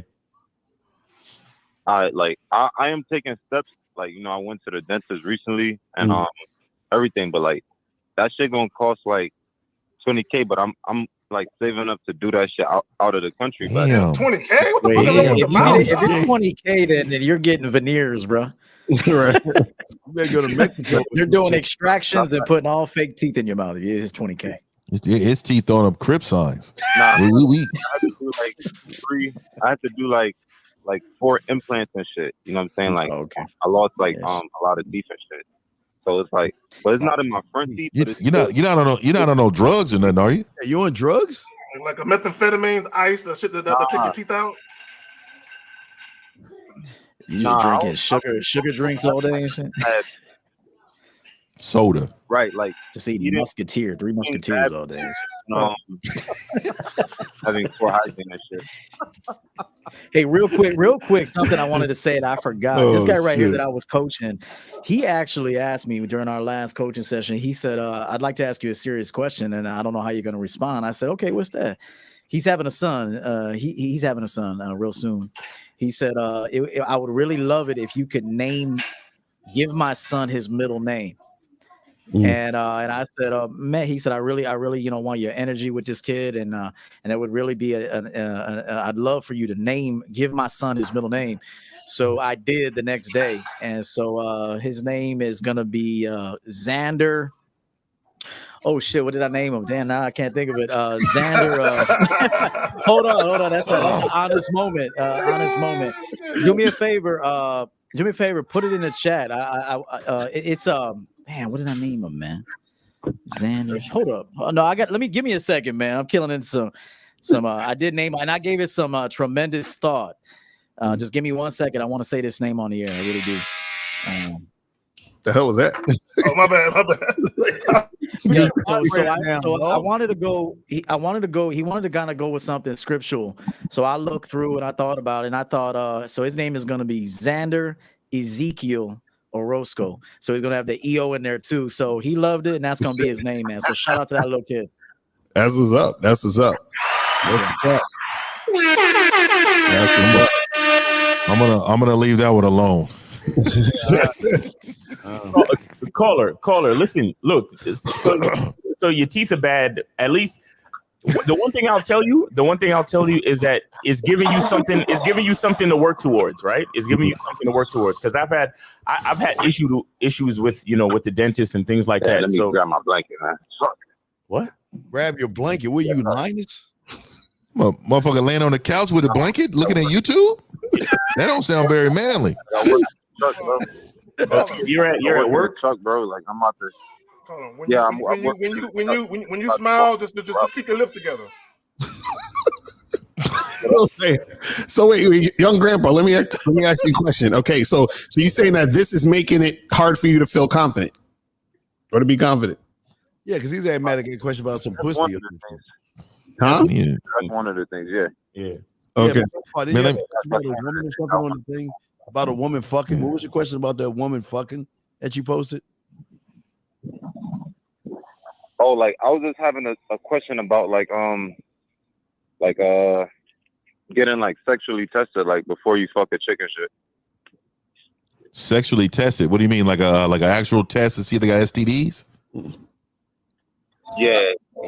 Yeah, that's normal procedure, bro. Like you need to really find out. I mean, you used to be using rubbers anyway. Yeah. Until you're married. But I think if you're gonna go to that next level, everybody needs to be checked out. It can ruin your life. Yeah, but bro, you should kind of know your status, like not just before you fuck a chick. Mine. You should know your status.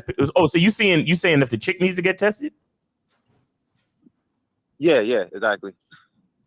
So you talking about random chicks that you meet at a bar or something and try to smash the first night? Yeah, because all right, I had a situation where I hit a chick on the first night and like she was on her period and shit. So it just kind of like made me think about, you never know. And like you hit that? And you hit that? Y'all niggas is nasty. Y'all bro. niggas is filthy, dog. Nasty. bro. Hey, I told you. I'm questioning how that blanket smell right now. Nah, she probably Motherfuckers out here, No, bro. motherfuckers out here living wow. God, I didn't know. Wait, were you using a Hey, condom hey. at least? Were you using a condom? I was. And Okay. She didn't know either because No. It's okay. It's okay, bro. It's okay. It's okay. Sometimes a woman's period comes down during sex. It's fine. Don't worry about that. Yeah, that's fine. That's fine. Don't worry about that. Listen. But as far as that goes, you continue having sex. Make sure you're protected. Right. If you start to get into a more like serious relationship, or maybe if you start fucking her on the regular, and maybe, you know, if you want to do more, explore more, maybe you want to start eating her out and shit like that, then you might want to discuss, you know, say, hey, I want you to get tested if we're going to move forward with this sexual, relation that we have. You understand what I'm saying? But you can't go, it doesn't make sense to go up to a woman and be like, hey, so, you know, I wanted to meet you for a drink. And before you do that, I want you to get tested before I see you Friday night. That doesn't make sense, bro. That doesn't make sense. You understand? I understand that. And look, you out here getting bitches with fucked up teeth. So is the teeth really the problem, or is just your mindset? Which is it? Right. Now, my shit ain't that crazy, but it's my mindset. And that's what I'm trying to ask. Like, I'm in between a mindset. $20,000 is definitely fucked up. No, caller, go ahead. No, not 50, 20. No, that's a lot, bro. That's a lot, bro. Caller, go. No. What were you saying just now? Go back to what you were saying just now. Like, all right, so like, say you just get on a bad boy membership, like you're in between, you're in the limbo. Mm-hmm. So like, you know what I mean? If you're coming from point A to point B, that point right there is kind of like where you waver. You know what I'm saying? So well, you know why? My bad. Who was it? No, go ahead, K-Zag. No, I was gonna say the problem with that, a lot of guys who aren't used to dealing with women casually, because you have the identity of a boyfriend, you know what I'm saying? Because that's what you've been doing. So when you're in between, when you meeting these women, that same energy you had in that past relationship, you bring that same boyfriend energy and that hopeless romantic shit to the new situation. Right. So a lot of times when guys are meeting new women, they wonder why they're running the girls off, and because you've been doing shit as a boyfriend with the boyfriend mentality so long, you got to shake that shit. Right. And bro, Cola, I just want to point something out to you. You said it yourself that your confidence and whatever it is you're dealing with has everything to do with your mindset, bro. It has nothing to do with your teeth or anything else. Mm-hmm. Right. It's partly, you know what I'm saying? I got to be realistic though. Right. What's realistic? What you mean? Yeah, that's a great question. What you mean by being realistic? Like, you know, realistic, you know, where you live at, how you look. No, I'm asking what, because you said you got to be realistic. So in reference to your teeth and your confidence, what does that mean?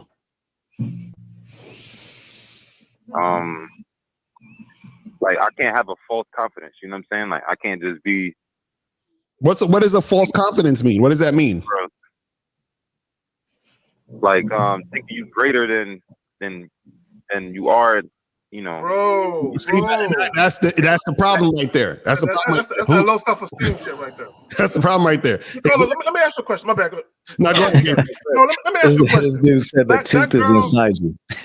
Let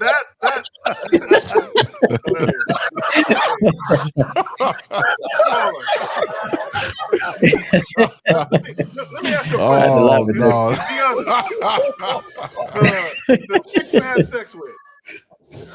Oh man! The chick you had sex with, is this the type of woman that you could be seen in public with?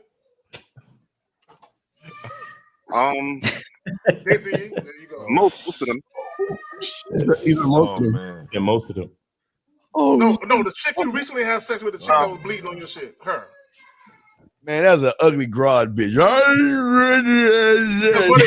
Caller, this is what I'm sensing. You seem to be going for women that you think you can get based on where you think you're at. Broad. I think you want more attractive women that you're not currently getting. So if you're honest with yourself, right, that chick you probably had sex with was a chick you typically, if you could get better women, would you even have talked to that chick? Superman beat me. Be honest. If you could consistently get the women you were actually attracted to, would you have even fuck with that chick at all? Oh, No. Exactly. Shame on you. But see, the thing that the problem with it is that a lot of times, when you talk about confidence is like the hardest thing for people to understand because there's so many different levels to it, because there's times where you can build your confidence by doing certain things, but you do certain things and then it comes back to how you feel about the things you did. So it's always coming back to you and how you feel about yourself, right? Now, core confidence is just having an understanding and a belief about yourself that you have. No one can really teach you that.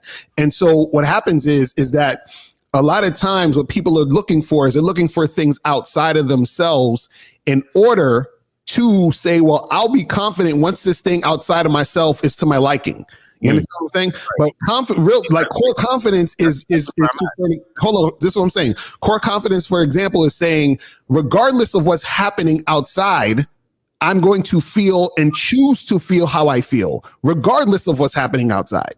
You see what I'm saying? So you're saying realistic. What you really are saying is, I feel like I can't be confident in myself because of this thing outside or this other thing that I'm focusing on, right? But what you got to understand is that you're choosing to feel that way. You see what I'm saying? See, I'll give you a perfect example. See, is it realistic for me to go and get into a ring and beat up Mike Tyson? Probably not. You understand what I'm saying? But confidence is me saying, I will get into the ring and fight Mike Tyson and feel like I can win. That's confidence. So it doesn't matter if I'm a win or not, or it doesn't matter if I get my ass kicked or not. The actual making the decision or feeling like I can do it and feeling like I'm okay with making that happen, that's where the confidence lies. This is what we're saying. So what's happening is in this situation is that you're making all of these quote unquote flaws cause you to not feel to feel a certain way about yourself. But remember, that's still a choice that you're making. You see what I'm saying? That's the choice you're making to feel that way. You see what I'm saying? Yeah, I can see that.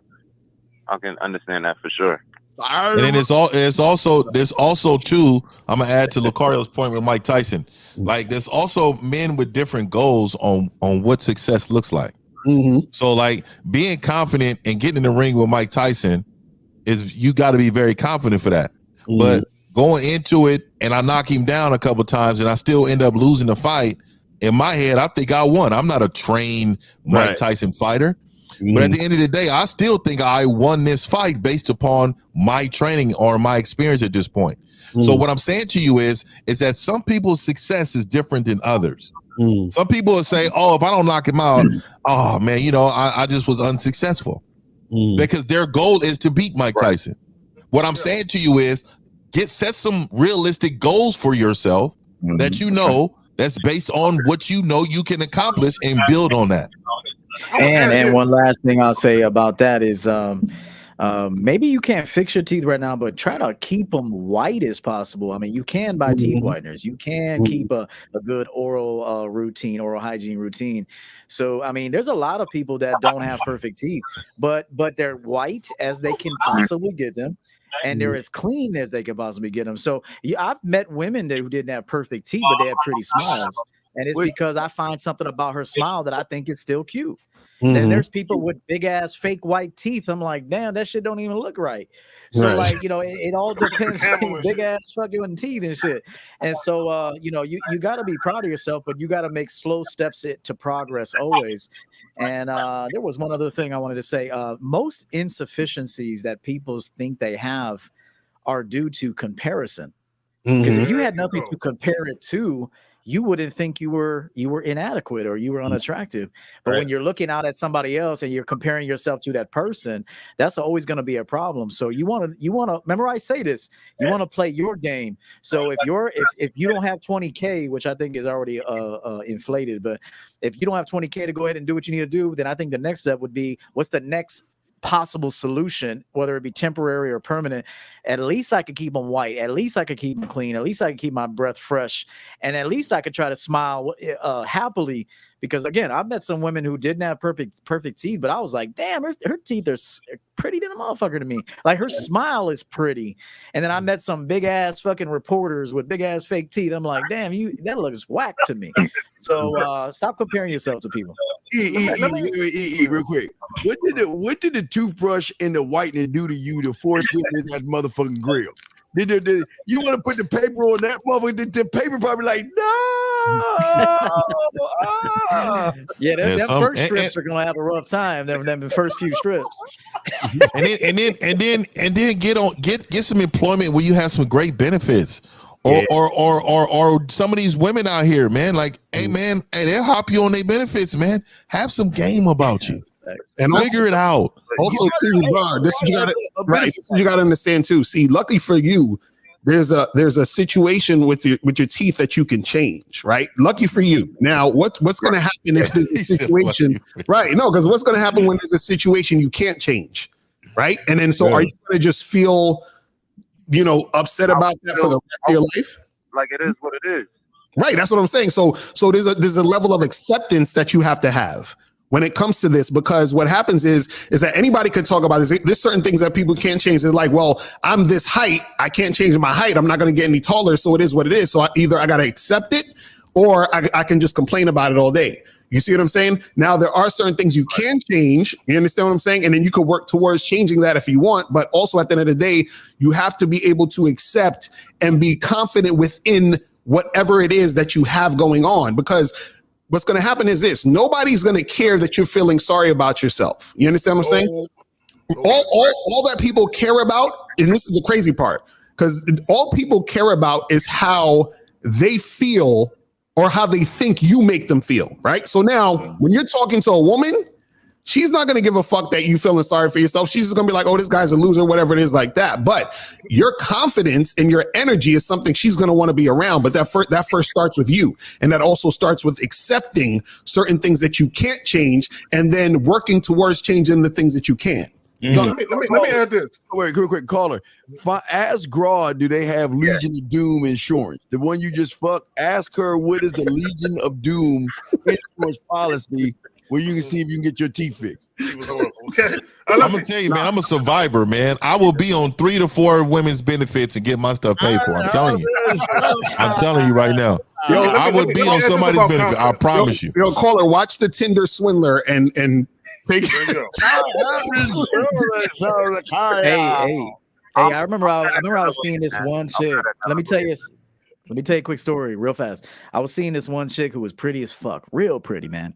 And she had beautiful teeth, but she had very bad breath. And I was like, you know what? I can't do this. I'm gonna be honest with you. You pretty as a motherfucker. You look good as shit, but I can't kiss you and I can't see you. So unfortunately, it's over.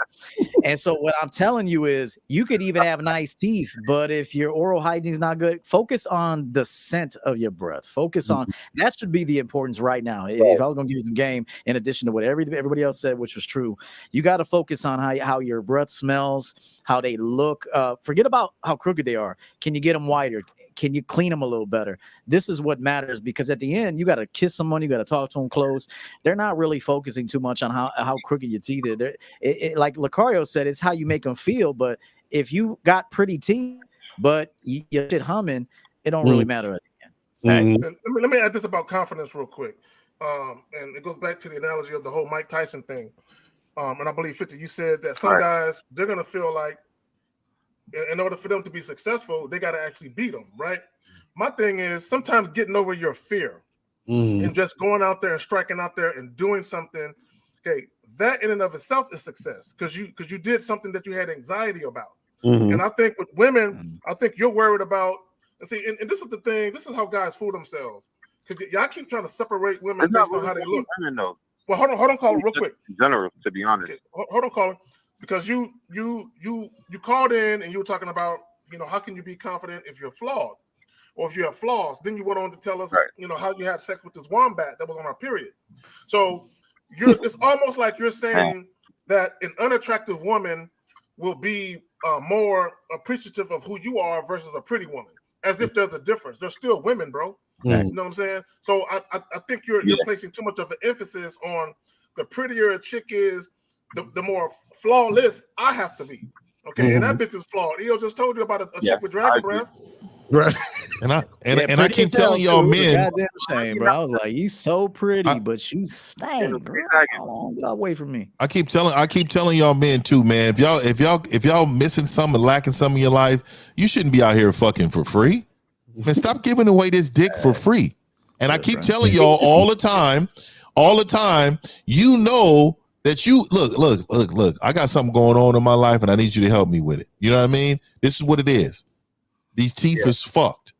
And I need this shit to be worked out. Add me onto your benefits. You know what I mean? And I keep pleasuring your bottom half. That's how it works. That's how it works, man. That's what's up. I like it. Fuck that. Giving out this free dick. I'm not nice like that, bro. Dick for teeth. Dick for teeth. Make it happen, bro. Let's Superman. Hey, that's a hashtag. That's a hashtag, man. And get your little GoFundMe page. Get your little GoFundMe. We can win together. Caller, listen, go listen to the confidence program on the Bad Boy membership again and again until you get it. All right, bro? And another thing, you see, and before I get off, I just want to say this to everybody too, man. Because I recently got my testosterone tested. My shit was low. Oh, so that's another thing people got to look into, man. Okay. Yo, what was low? It's testosterone. Testosterone. I would never find out. I'm a pit bull every day. I don't even know. I wouldn't even check. Like my shit is fine. That's another part of your mindset as well, because the low testosterone report might be lowering your confidence as well. So again, that's bullshit. That's bullshit, man. Mindset is where you start from, bro. So you really got to make a choice to put your mind in the right space before you move forward. All right, bro? That's like asking a woman, do she like me? I don't give a fuck about that. You know what I mean? Like that's certain, like her child. I be seeing like motherfucking that baseball player, Frank fucking, I forgot his name. Oh yeah, Frank Thomas or something. Oh, just get these pills. It's just so much you're missing, and it's just, man, I don't give a fuck about that, man. Do this motherfucker rock up when the bitch walk past me? Like I understand myself. Sometimes I don't want to do it. You know, does that mean my shit's low? Maybe, but you know what? I'm cool with that. This is what I want. Like shit, if I get to 60 and I wanted to say fuck it, I'm gonna say fuck it. Like I don't understand why. I don't know what's up with all this other stuff, man. Well, let me say this to the caller. Let me say this to the caller. Caller, you might not know this. He's gone. But I have buck teeth. Okay. But that shit don't bother me. I still smile like a motherfucker. I cheese and all my. You got buck teeth, bro? You got buck teeth? He's a ballerina. That's what bothers him. Your shit is bucked? Hey, Zag, your shit is fucked? Let me see. Hold on. No. I ain't never checked no man's teeth. He's smile for me, Zag. Smile for me. I don't see what this nigga's out here with buck teeth. Zag is my nigga. When I was a kid, I used to suck my thumb and shit. Zag, hold on, dog. Hold on. Come on, Zag. Hold on, Zag. Hold on. You are letting loose a whole lot of information. So as a young man, you're saying you had a kid. So as okay, I'll give you a pass on that because I'm like, when did it stop? You had the sucking sensation needed to happen. About 8 or 9 years old, when he hit that window. Okay, all right. We got a call, man. We got a let's do it. 111. You're on live with the Real Game panel. What's up? 111. That's like a troll. Hello, 111. Oh, yeah, Nez, what up, bro? No, I'm good. How are you? Chilling, man. How you doing, man? You got a question? What's going on with you? Yeah, hi. What's up, everybody? Yeah. So my question right is, here. Everybody read this real quick. Everybody read this out loud for me. You got perfect teeth and still get played by women if you don't have any game facts. That's big facts. 100%. Go ahead, Nez. Go ahead, bro. No, given you guys quite rightly told the previous caller to get his manky teeth fixed by getting orthodontics and teeth whitening and stuff. What's your you guys' opinions about a guy who's perhaps getting on a bit in age and showing some signs of aging, like facial wrinkles and crow's feet, getting some. Man, only women care about that. Are you kidding me? Like, we're not, like, when is men become so women-like? This shit pisses me off. Let me say this, bro. All these little products y'all fucking prancing around, this shit fucking makes me mad. Men need to be men. We fucking wrinkle. Are you kidding? It comes with age. He's joking. This motherfucker is on, like, this is absolutely ridiculous. Like, what are we teaching young men? I think Nez is on the sushi list, bro. I think he's going on the sushi list, bro. This is you're on the sushi list. Oh my God, that blows my blood pressure. Put him on the That's fucking ridiculous. Hey, we got a no call list right now, bro. We're working a no call list. Yeah, man, this is ridiculous, man. I can't believe it. Oh, you know, the wrinkles and the eagle's crow nest feet on my face. I don't. All right, Nez, what the fuck? Nez, do you have another question? Let's get off of that topic. You have another question, bro? Yes, your last question ever. So make it good. No, that was a question I wanted to ask. No, Okay, Oh my God. Yeah, well, Nez, teeth is much different from like, you know, cosmetic, like, you know, facial features and shit like that. Teeth have a direct effect on your overall health. Like, if your teeth are messed up, you can actually affect your heart and your bloodstream. And you can have a heart attack from having bad teeth. That's real shit. So teeth is not just for cosmetic reasons. Teeth is actually for your health. You understand what I'm saying? So, you know, you have to understand the difference between the two. But thanks for calling in the show, Nez. Take it easy, man. We got never call back. 617. Rest in peace. You're on live with the Real Game No Theory panel. What's up? Give him what's going on, fellas? R.I.P., bro. Just the R.I.P. Yeah. Old boy was talking about confidence. So my flaw is I'm very disorganized sometimes, and that I feel like that messes with my life and dating and everything else. So I know, like, his was like cosmetic and his teeth and stuff, but mine is more like, you know, just organizing and speaking and all that. So what is that's not it. That's not it. That's just a lie that you tell yourself every morning. Your That's problem coping.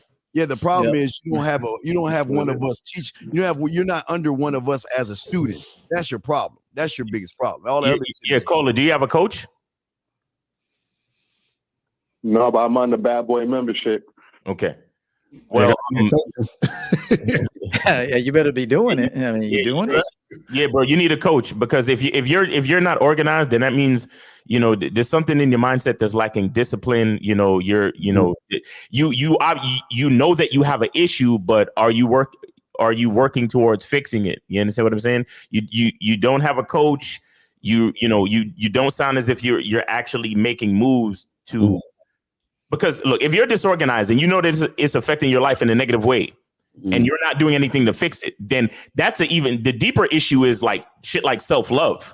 And because if you know it's fucking up your life, but you're not fixing it, then obviously there's something lacking where you don't care about your life in general.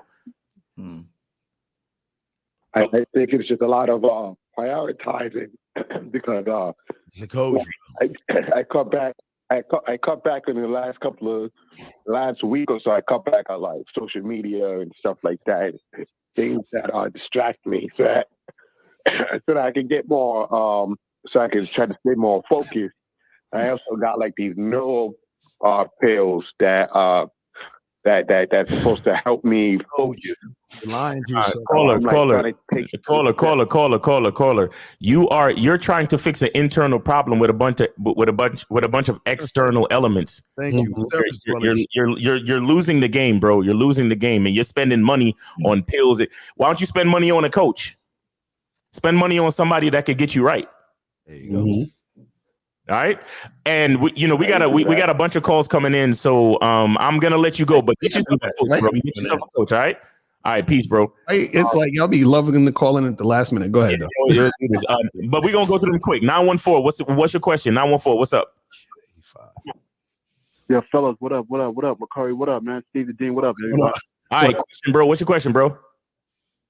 Yeah. My question is, right, Steve, matter of fact, I was watching one of your shows, right?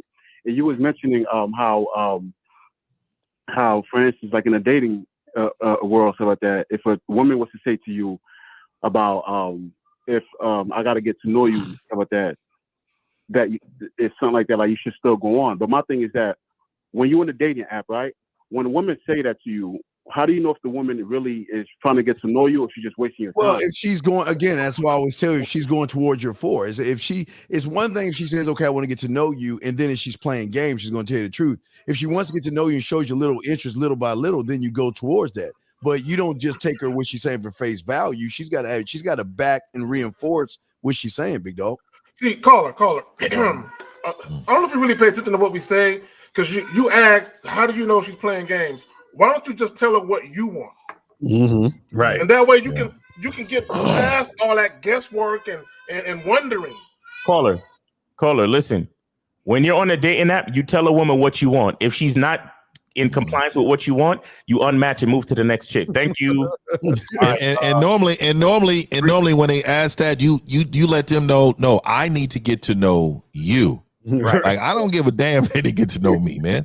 Yo, all right, 320, you're on live with the Real Game No 3 panel. What's up? What's your question? Yo, what up, guys? So here's the thing. There was this chick last night that I had over to my place, and she was sucking my dick and getting me off and everything. But then she said, I just don't know about sex. It's been a while and blah, blah, blah. You grab her purse and hand it to her and kick her the fuck out. Like, all right. Wow. Sometimes I'm cool with the head monster. You just my head monster then. I'll have you come over another day. Hey, so let's repeat this tomorrow. Just the head. Come on over.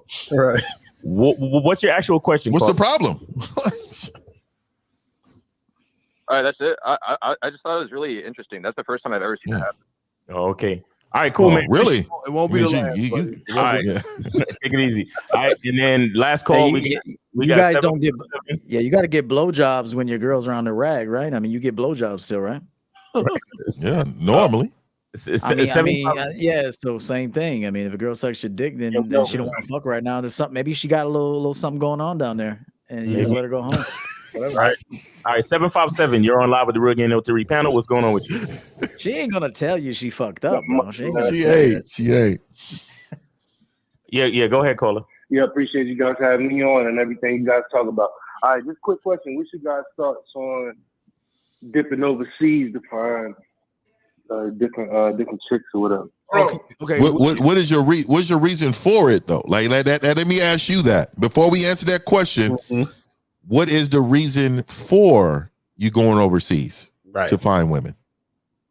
Just like higher quality beauty without them hoes really knowing what they working with. They kind of. So two things.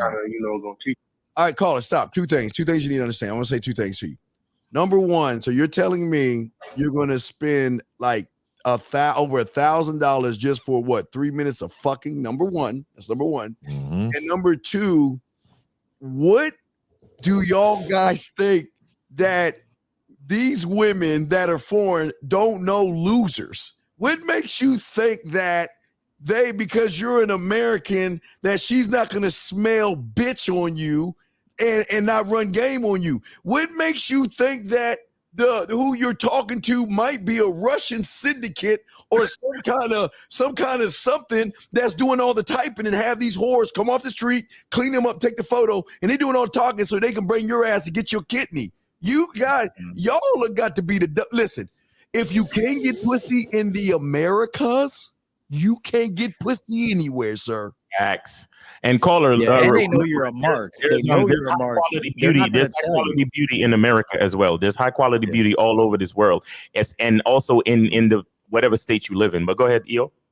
No, I was gonna say they know you're a mark. Don't think they don't know you're a mark. Just like strippers know you're a mark. Strippers know you're a mark. Okay, when you go in, that's why I never liked strip clubs, man. I had boys that would live in those motherfuckers, boy. Mm-hmm. And I'm like, nah, I'm good, man. I'm gonna go get some real bitches, and you can stay over there and spend all your money.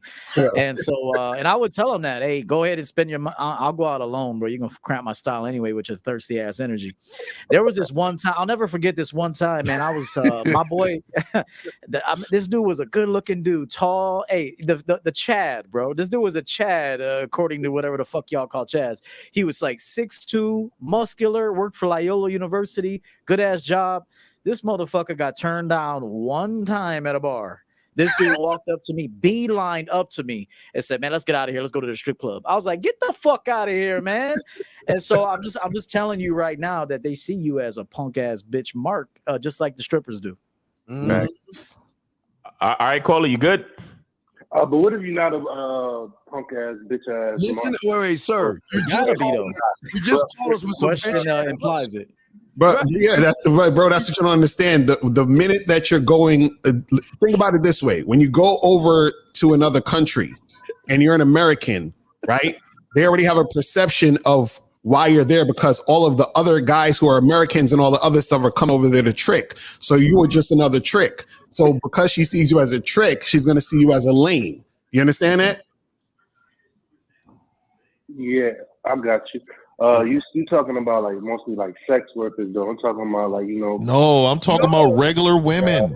Regular women. It doesn't matter.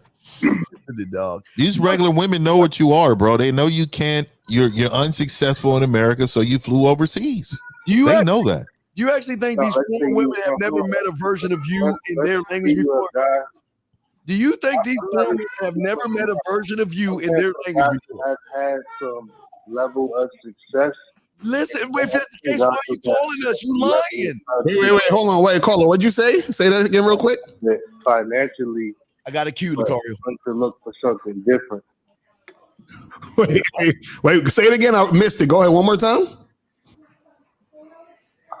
I'm asking my question from the basis of a guy who's had some level of success in dating and also financially, not a mark.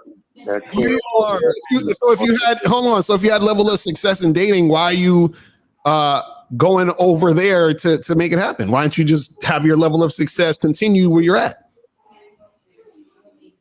No, that's not what the question was. The question: what are you guys' thoughts on traveling? I'm just saying, United States have the most diverse country in the whole entire planet, and because of that, the different levels of beauty from women are just all types. There's nobody else in the world to have these type of women, and I want to let you guys know that because of the nationalities that mix, and they're walking around just. I mean, sometimes the nationalities mixing is wrong, but why do you want to leave? Why not go to the source? Go to the source. A man with game, this is really important. A man with game does everything out of convenience for himself. See, like me, I don't go out in public unless I have to. I get all my shit delivered convenient. I'll pay a convenience charge as long as I can keep my time where I want it. Okay. And so I can't even imagine that I'm gonna book a fucking flight to Brazil to go get on some bitches, bro. I would be ashamed of myself. And so a man with game is always, it's about time management. It's about time management. And so what's that? I wouldn't even be able to get a hard on, bro. If I went to Brazil to fuck a bitch, I wouldn't be able to get a hard on, man. All right. Dada Saints, shout out $35 super chat. He said, been a busy day, but still made time to stop through and show you men some love and appreciation. All right, thank you. Dada Saints. Caller, listen, man. Look, if you have a real reason to go to another country, if you starting a business, or if you just move to another country, then keep it 100 and run the same game that you always ran. But if you just go into these other countries just for bitches, bro, then I don't know. I feel like, your game is weak. You understand what I'm saying? I don't know why he hates this. Why do you hate yourself so much? I don't know at all. I just think that the women are a plus. I think there's some. Wait. Well, how do you know they're a plus? Wait, how do you know they're a plus? What? Because the commercial ads got a few bitches smiling. Are you? So caller, that's what I'm saying. Caller, that's what I'm saying. If you're really looking for a change of scenery and you actually move into one of these countries to move, then do you. Sir, it sounds like a cope. It sounds like he's coping. It is a cope. Man, you're seeking quality and beauty out of women, because there are beautiful and quality women wherever you're at. Right. So all around. All over the world. They're all over the fucking world. But if you try to move, then move. Hey, I had a colleague, man. I'll say this in 2 minutes. I had a colleague that married a chick from Poland. Check this shit out. He was dating her overseas. He was dating her overseas for a long, like 2 years. He was seeing this bitch overseas. He would travel to go see her. She ran game on him. He got her a green card, her entry into the United States. She left him after 1 month. This motherfucker was devastated. Wow. That's a Do you ever see 90 Day Fiance? I see it on my Facebook timeline all the time. All these women are dogging guys like you out left and Dog right. walking. Yes. Dog walking. Or are we talking 4th and 5th world country bitches are dogging guys like you out? That's because they don't assume that 3rd world countries got game too. Right. Them women got game. Right. Them women know what they doing. They got survival game, bro. They're trying to survive. So they're running game on these fools, bro. Hold on. I heard you say just now. I heard you say just now that women in America are morally bankrupt. That's some strong game right there. Survival game. Women in America is morally bankrupt? Yeah, he said that women in America are morally bankrupt, and I'm want to let you know that there are morally bankrupt women all over the world. And it doesn't matter, bro. It really doesn't matter. But we also create the standards for our women, though. We also create their moral compass. We are the men who do that. And if you're saying that the world is like that, that's because you haven't created any. Right. Like I like everybody I've ever been with in my life, I made them better, but by being with me. We have 3 calls left. Are we doing this? Nah, we listen. Yeah. There's a few more we gone. Let me ask him real quick. He's gone. Okay. Let me ask him real quick. A lot No, of he's you gone dudes, though. I know. 2 minutes, 2 minutes each. But a lot of you dudes who be going overseas, y'all aren't having sex with women who are pharmacists, nurses, the professional women. Y'all are dealing with broke chicks that live in tin huts. You know what I'm saying? So why y'all playing? Exactly. And they still getting gamed up.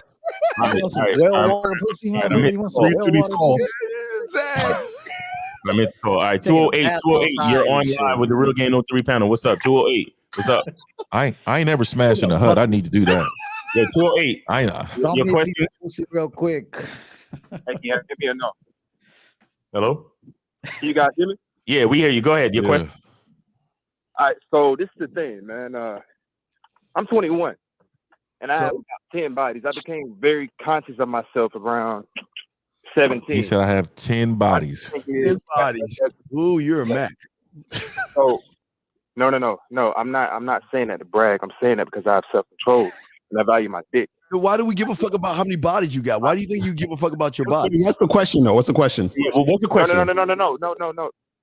Respectfully, I'm gonna let you guys talk, but I'm just trying to get this off right quick. No, get your question off. I value myself. Why do you think a lot of men don't value themselves? Wait. Oh, here we go. And let me ask you a question. That's why you only have 10 bodies. Why you care about other men? No. I'm young as hell, man. Y'all sir. So let me add some. Yeah, let me add something to this though. Let me add something to it. And I gotta say this, young man. So I respect young people. I try to give them a pass more than anybody else because I know a lot of their guidance come from a lot of weak men and a lot of emotional women. So let me just tell you this, man.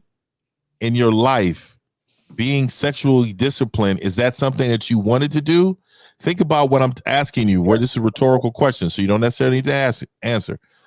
Is this something you want to do, or society told you needed to do that? Or is it a point where a woman said, hey, this is more desirable? What I'm saying is you're letting others lead you without you even knowing. So what I'm saying is if you feel like discipline is something you want in your life, you got to remember that's fine. But it's going to be very difficult to find a woman, if that's what you want, that's going to be honest about her being disciplined. So I understand your moral compass, but imagine somebody else's in this world. You're going to have to create your own narrative with whoever you have in your life, young man. Do you understand that? I truly do. OG, I respect that. What I'm saying is, why? Like, what would it take for men to start valuing their dick? Okay, sir. But hold on. What do you mean by valuing your dick? What does that mean? Men, plural. Right. What does that mean? Real quick. The energy exchange that comes from it. Why? You've been talking to a woman, haven't you? Had to be, dog. Bro. Is it? Hold on. Valuing your dick. Hold on, valuing your dick is you saying this is my dick and I do whatever I want with it. My. You see what I'm saying? Man, Yeah, well, whether that is fuck women or whether that's not fuck women, Right. that's Lucario is correct. It's like it's whatever you want to do with your dick. It's your dick, right? Just like valuing your money, same thing. You either value your money or you spend it on anything, and now you don't have no money, so you got to be disciplined everywhere. He's trying to make the point that, if a guy has a lot of bodies, that means he doesn't value his dick versus a guy that has less bodies. That's bullshit. You know what I'm saying? That has nothing to do I with got a lot of bodies. I'm sorry. We all on this panel got lots of bodies. Yeah, I'm trying to get mine back. I want 250 back to the game. Hold on, guys. Hold on. Real quick. Let him go. Let him go. Hey, we all a grown man here, man. I just called just to ask a question. I can't even get my question out respectfully, and I'm younger than all y'all. Okay, but wait, young man. But when you talk about other men, we got to correct you, young man. If you're talking about yourself, it's one thing, but you're talking about men, and why you just said men? You didn't say me. You said men, right? What I said, men. Yeah. What I'm saying is, what do you think it would take for us to value our dicks to not waste time on women? I couldn't finish it because y'all cut me off. Oh, Jesus Christ! But how are you wasting time on women? Yeah, what is your dilemma right now that prompted that question? No. I'm saying by all of you guys having platforms, right? Mm-hmm. There's a lot of young men out here that are lost. What would it take? I'm just asking a simple question. It may be an opinion from you guys. What do you think it would take for men to start valuing their dicks and to start focusing on their, making money? By But see, that's the problem, brother. Your question, the problem is in your question, man. There's a narrative in your question. Where did you get this information that men out here don't value their dicks? I try to tell him that. I told him what he's consuming is. I just told him that. Us as a damn man, I can't even get it out. Here, I could give him an example of when I figured that out, because I came to that conclusion at some point in my life. I was fucking hundreds of women, bro, and then at one point I decided, I said, damn, none of these bitches are really worth all this dick I'm giving them. And so then I decided, I said, now there has to be a criteria to get the dick. There has to be, there was a time I fucked bitches and it was just based on looks alone and just having fun. And after a while, after I'm giving them all these performances, I'm like, damn, these motherfuckers are not worth it. And so I said, so I made the decision. Nobody told me, no OG told me, no book told me, nobody told me. It was like, I woke up, I said, hold up, I'm giving all these performances and they ain't doing shit. And so finally I said, from now on, they got to bring me tremendous value to get this dick. Right. So it wasn't like someone said it. I just decided it, and this is the last thing, caller. And then I stuck with it, and I'm gonna stick with it till the day I die now. So once you make a decision, now you have to stick with that, and that's when you'll get the results you want. Well, this is what he doesn't understand. You're asking a question, but you refuse to listen to the answer, young man. We're trying to tell you, in order to fix your mind correctly, you must focus on the single man and not the abundance of men. You cannot fix what is outside of you, man. Right. And your mindset is set on questions that have nothing to do with you. And that's why you and other surface dwellers like you will never get this until you get your ass and get a coach that he can punch you in your chest and get you to see the world for what the fuck it is versus what your cake ass wanted to be like, young man. All right, caller. I respect all that, but I'm way above most men around me. See, that's the problem. See, he don't get it. He don't get it. Yeah, that's it. Caller. You're young, and you say I'm passionate about your stance, and that's great. But you still have a lot of learning to do, and you will learn it. So shout out to you, and thanks for calling the show. Peace. 7 8. And real talk, I'd rather him be confident and speak like that than say I fucking hate myself and I'm ugly and I got nasty ass. Yeah, I agree. So if we got to choose one or the other, I'd rather you think you're dope as fuck. Facts. 786. You're on live with the Real Game No Theory panel. What's up? Question. Hey, what's good? Hey, what's good, guys? Wait, stop, caller, stop. Caller, stop. I have a question for you. Why the fuck are you calling right now before we get started? I just want to know. Why are you calling right now? We start at 12 Eastern time and we finish at 2 Eastern time. Why are you calling now? I just want to know. I just wanted to put an info about that caller that was talking about Colombia, because I recently went there last January. So I wanted to give an insight, about this whole passport, going to another country. See, the Go thing ahead. is that most. All right, Go ahead, bro. Just start talking about it. 60 seconds. Go ahead. So yeah, I went there from January with my cousins. So basically, like in that country, like most of the girls, they can't find jobs. So most of those women, they have to sell their bodies. So when you go there, most of the females are there are prostitutes. So all these guys that be saying, oh, you know, women treat you better, it's not really true because all those women, all those women doing there, they sell their bodies. And the reason why most dudes like to go there because it's just cheaper to trick. That's the only reason why dudes want. Man, I just don't know. I just don't know where y'all men go. Let me just say, I've traveled outside the country myself. I'm gonna tell you right now, there's a lot of women everywhere that are not prostitutes, and you find that because you go to areas that are respectable, and these women are not talking about money. So what I'm trying to tell y'all men is, I don't want y'all to believe and have fear that all the women are prostitutes either. I cannot allow that to be in you guys' heads. So for me, my experience, this is me. I've seen a lot of quality women outside of the country, but I've seen equally quality women in the United States. So I will never travel to go see what's over there. If I'm there and I'm having a vacation and I'm chilling, that's something different. But like for you guys to put fear in men's head and say, hey, there's a lot of prostitutes, that's really red pillar stuff, dog. Like that, like, oh, don't get married because all these little stats and data are showing.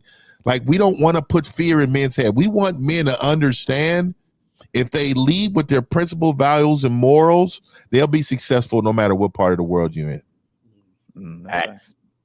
All right, caller. When I was saying all the women are prostitutes, I wasn't saying it to like say that, oh, you're not going to find a woman that's not a prostitute. What I'm saying is that most dudes, when they go there, they're 9 times out of 10, the only reason why they want to go there is just so they can.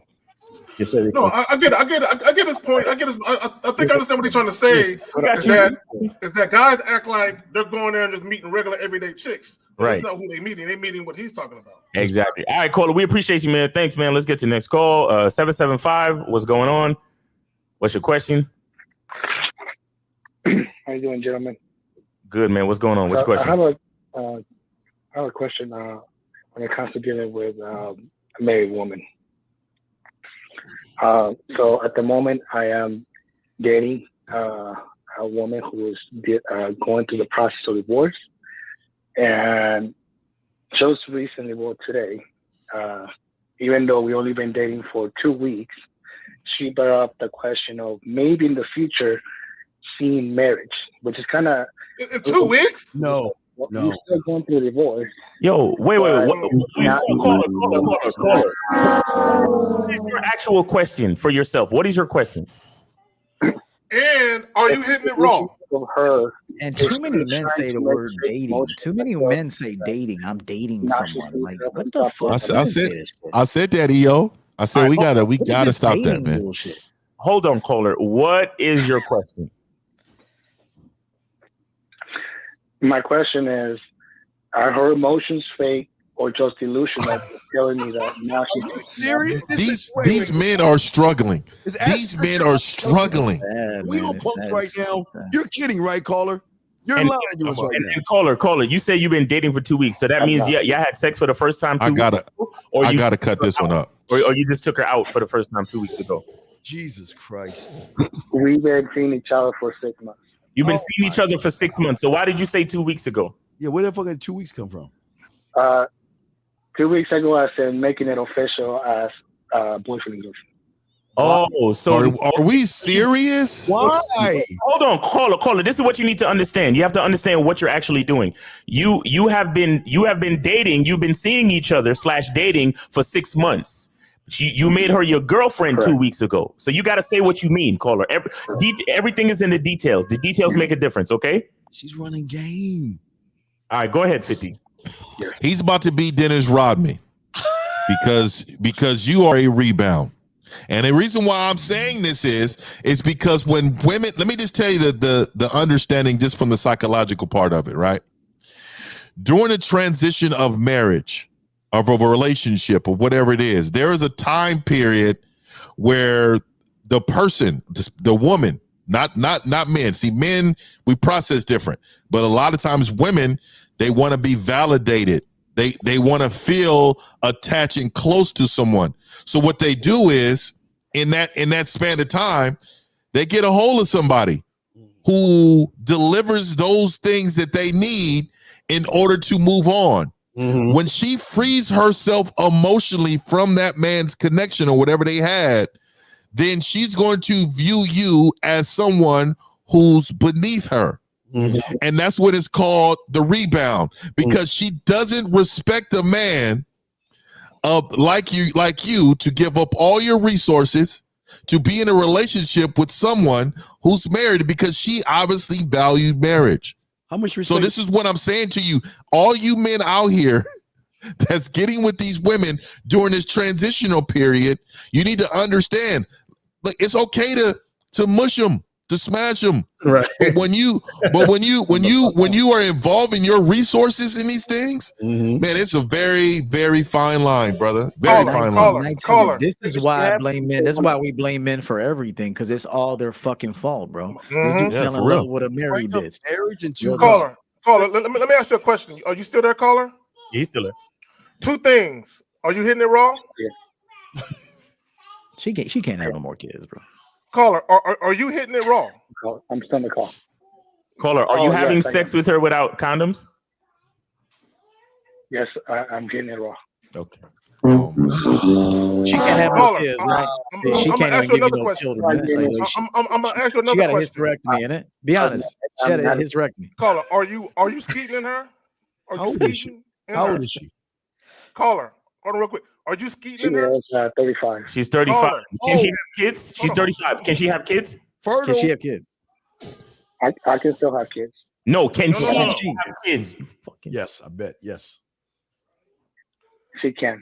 She can. Oh, I told you. Caller, listen. Major simp. Caller, are you skeeting in her? He said yes. Yeah, he said yes. I didn't know. Yes. Definitely simp. Like this meets the criteria. Super Bowl simp, bro. You a Super Bowl simp, bro. You're trying to have a baby with her. Is that what we're saying? No, I don't want kids of my own. Then why are you skeeting her? Why are you having unprotected sex with a woman you just met 2 weeks ago? Who can have kids?